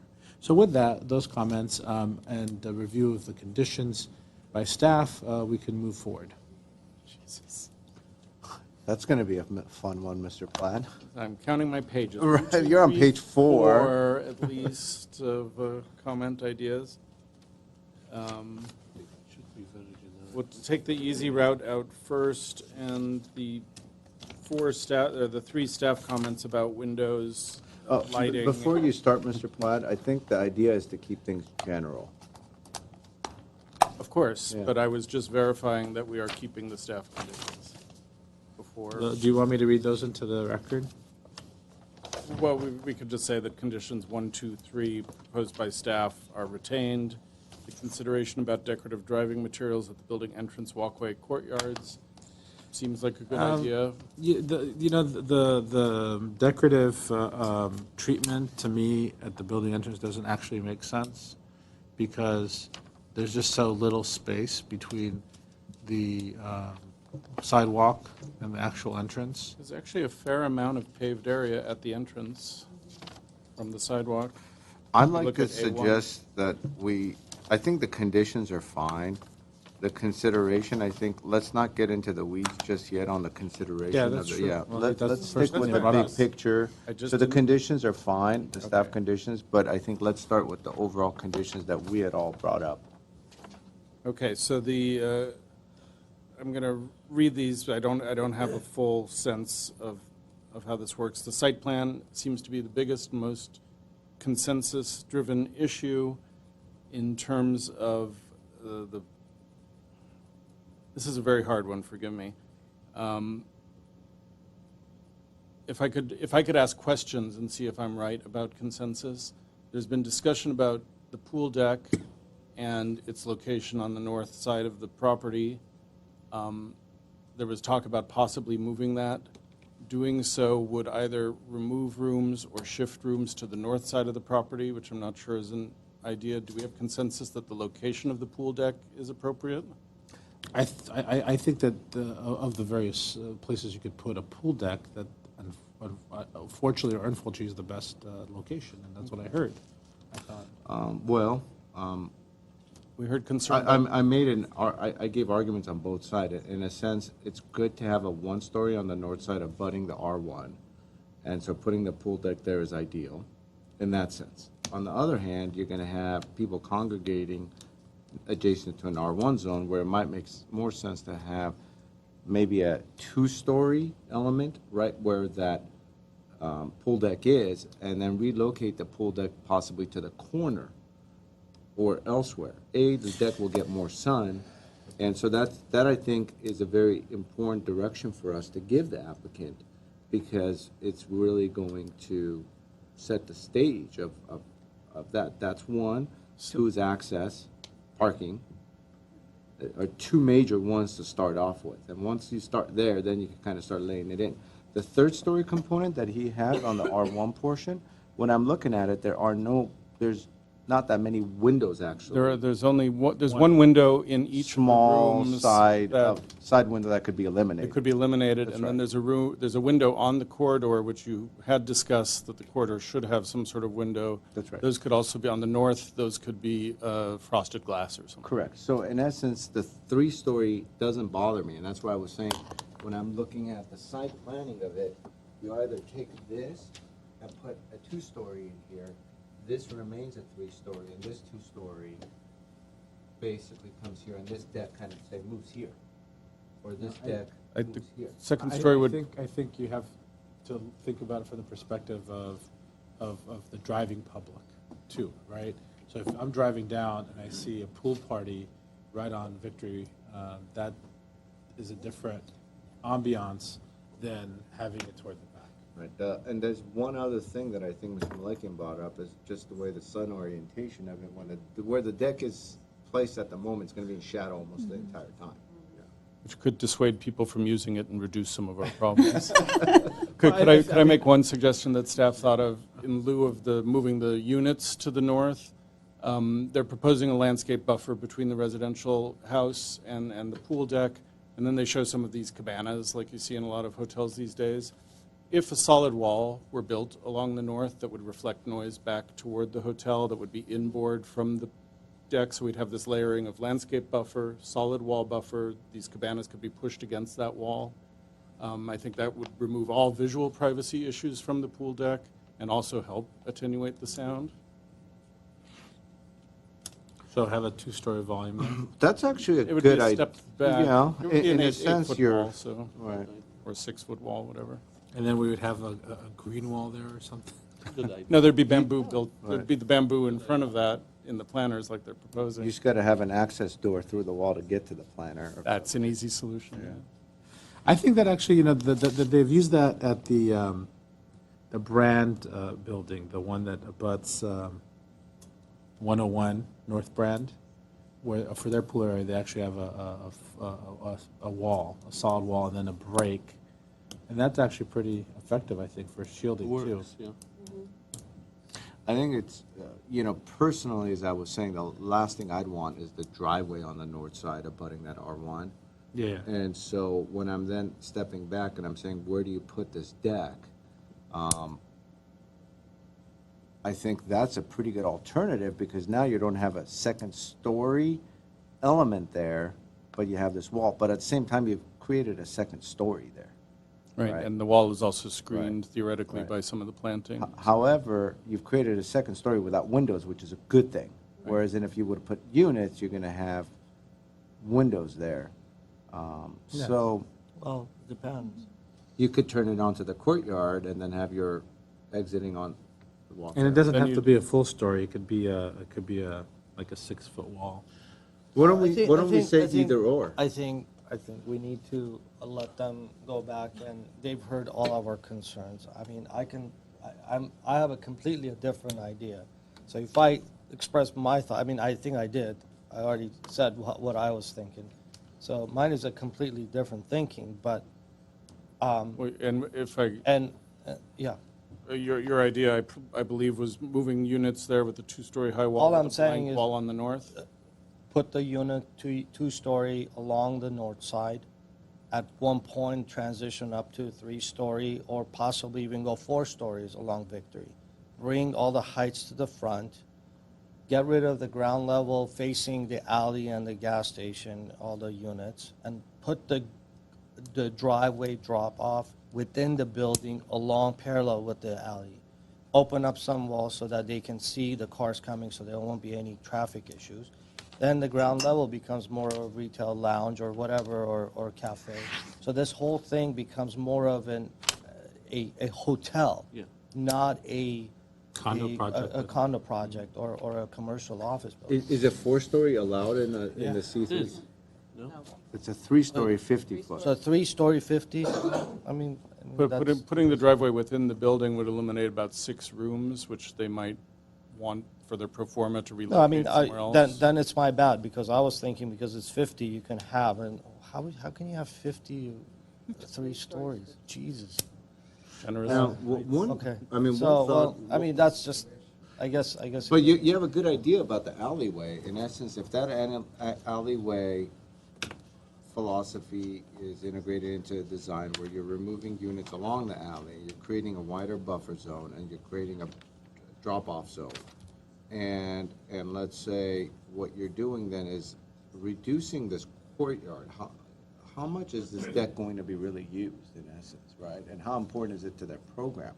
And so that's something I would be looking at if I was, you know, on the other side, is how important is that deck? Because I think the overall viability of the project might really get that much better. You might even have more units, let's say, but whatever it is, it's really creating the Achilles heel of this design at the moment. Are we at Well, pretty I maximum think- 4 on this? So I think we've given enough directions and different options for them to look at. We should leave it up to them. Yeah, leave it up to them. I don't think we should be going around and redesigning. So to clarify, this is always a struggle for the folks that are not local and don't come to these things often. When a project is going towards the direction of redesign, as this one is, seeming to be going, we would like to provide as much direction as possible to allow the applicant to bring back a project. But the reality is that there's no guarantee that that project, when it comes back, is going to meet the design requirements at that point in time, or that the neighborhood, other people from the neighborhood could come back next time around and have issues with the height, right? There was a suggestion for 4 feet. That would take the volume and mass to victory, but if that was allowed by code or through a variance potentially, that doesn't necessarily mean that you wouldn't have another set of people that would have other concerns. So when we say we want to look at this and not prescribe, the reason that we don't want to prescribe and you shouldn't take anything that was said as a prescription of do this and you're going to get approved is because of those things. We're talking collectively here and trying to get to a point where we can provide enough direction where we feel comfortable, but yet not prescribe what this is supposed to look like when it comes back. I think as Mr. Malikian had mentioned, we've discussed Yes, a lot of options. fair enough. And they have a really good opportunity to come back with a really good project. So there are some general conditions, though, that we want to get back to with Mr. I think I've Platt. just distilled many of those, probably not all. Let's go back on those and see Okay. where we could go.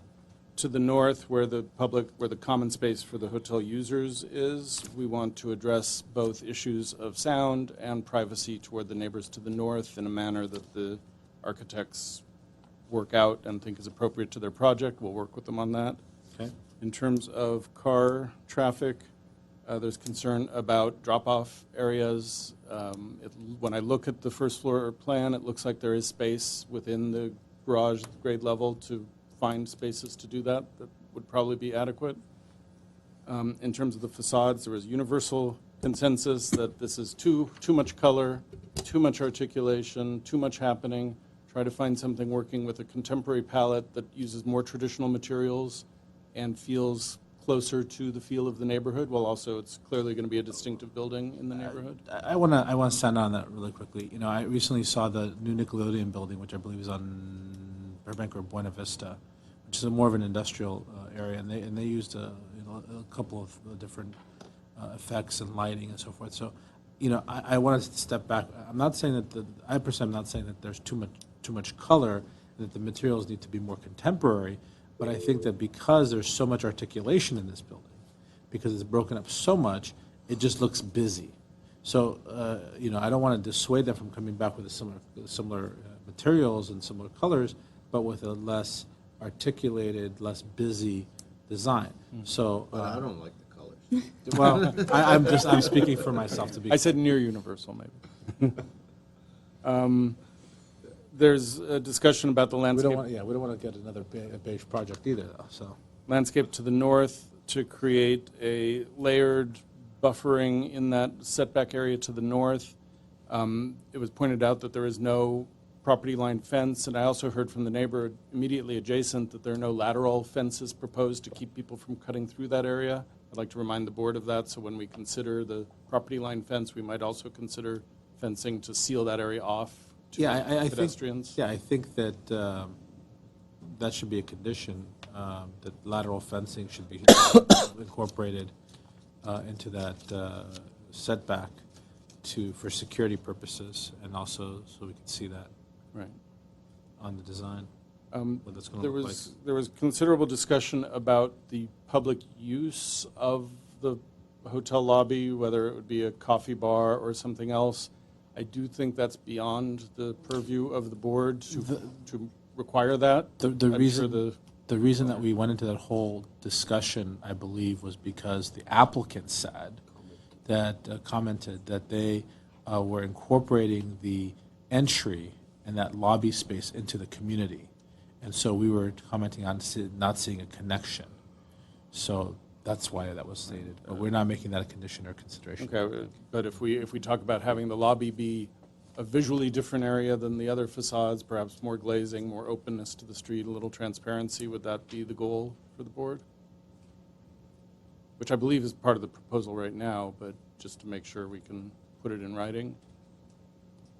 I don't think we had any concerns or comments on the lobby other than if you are going to make it an inviting, pedestrian active lobby, You start with the then program. you start with the program, and then that dictates design. But as you know, don't say that it is when in fact we don't believe it is. So we'll verify what their program is, and obviously, if the program is for more public access, we'll expect some more publicly publicly inviting ground areas, floor.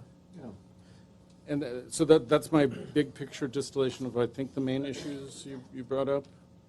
Okay. Am I missing anything? Anything missing? I think this is it. Okay, then I will take a motion based on those I move- general I move conditions. to have the project returned for redesign with the stated conditions. I second that. Okay, roll call vote, please. Before I do the DRB or the design review return for redesign, we do have two motions for you tonight, which is one for the mitigated neg deck. You can elect to not vote on that. If you do so, I can go straight to the design review for return for redesign. Or you could have the option to approve the MND. Since this is going to be, it seems like it's going to be at a lower scale, it will still fit within that MND, but it depends on how much it changes. But you still have the option to pass and not vote on the MND. We're gonna make a, do we need a motion for that, or can that be a chair No, chair you could just- decision? You could just choose not to vote on the MND. Yeah, we're not gonna take that up today. Okay, so this would be a roll call for a return for redesign with the stated motions. Board Member Arzamanian? Yes. Board Member Benlian? Yes. Board Member Malankian? Yes. Board Member Simonian? Yes. Mr. Chair Charchian? Yes. Motion carries. Okay, thank you. We still have some minutes to review. Correct. These are the May 10th and May 24th minutes. But before we get into that, thank you. Before we get into that, we touched upon the record of decision. So one of the things I would ask my fellow board members, if you don't have a copy, to review the record of decision that came in, and I'm going to hand this to Mr. Bellion because I think you were most concerned. And just if you could look at that and see if that seems accurate to you, maybe we can take that up as a group while we're still here. Can I please ask that the communication be limited? We are still on full hearing. Are there any concerns on the minutes from May 10th? Seeing none, can I get a motion to approve those minutes?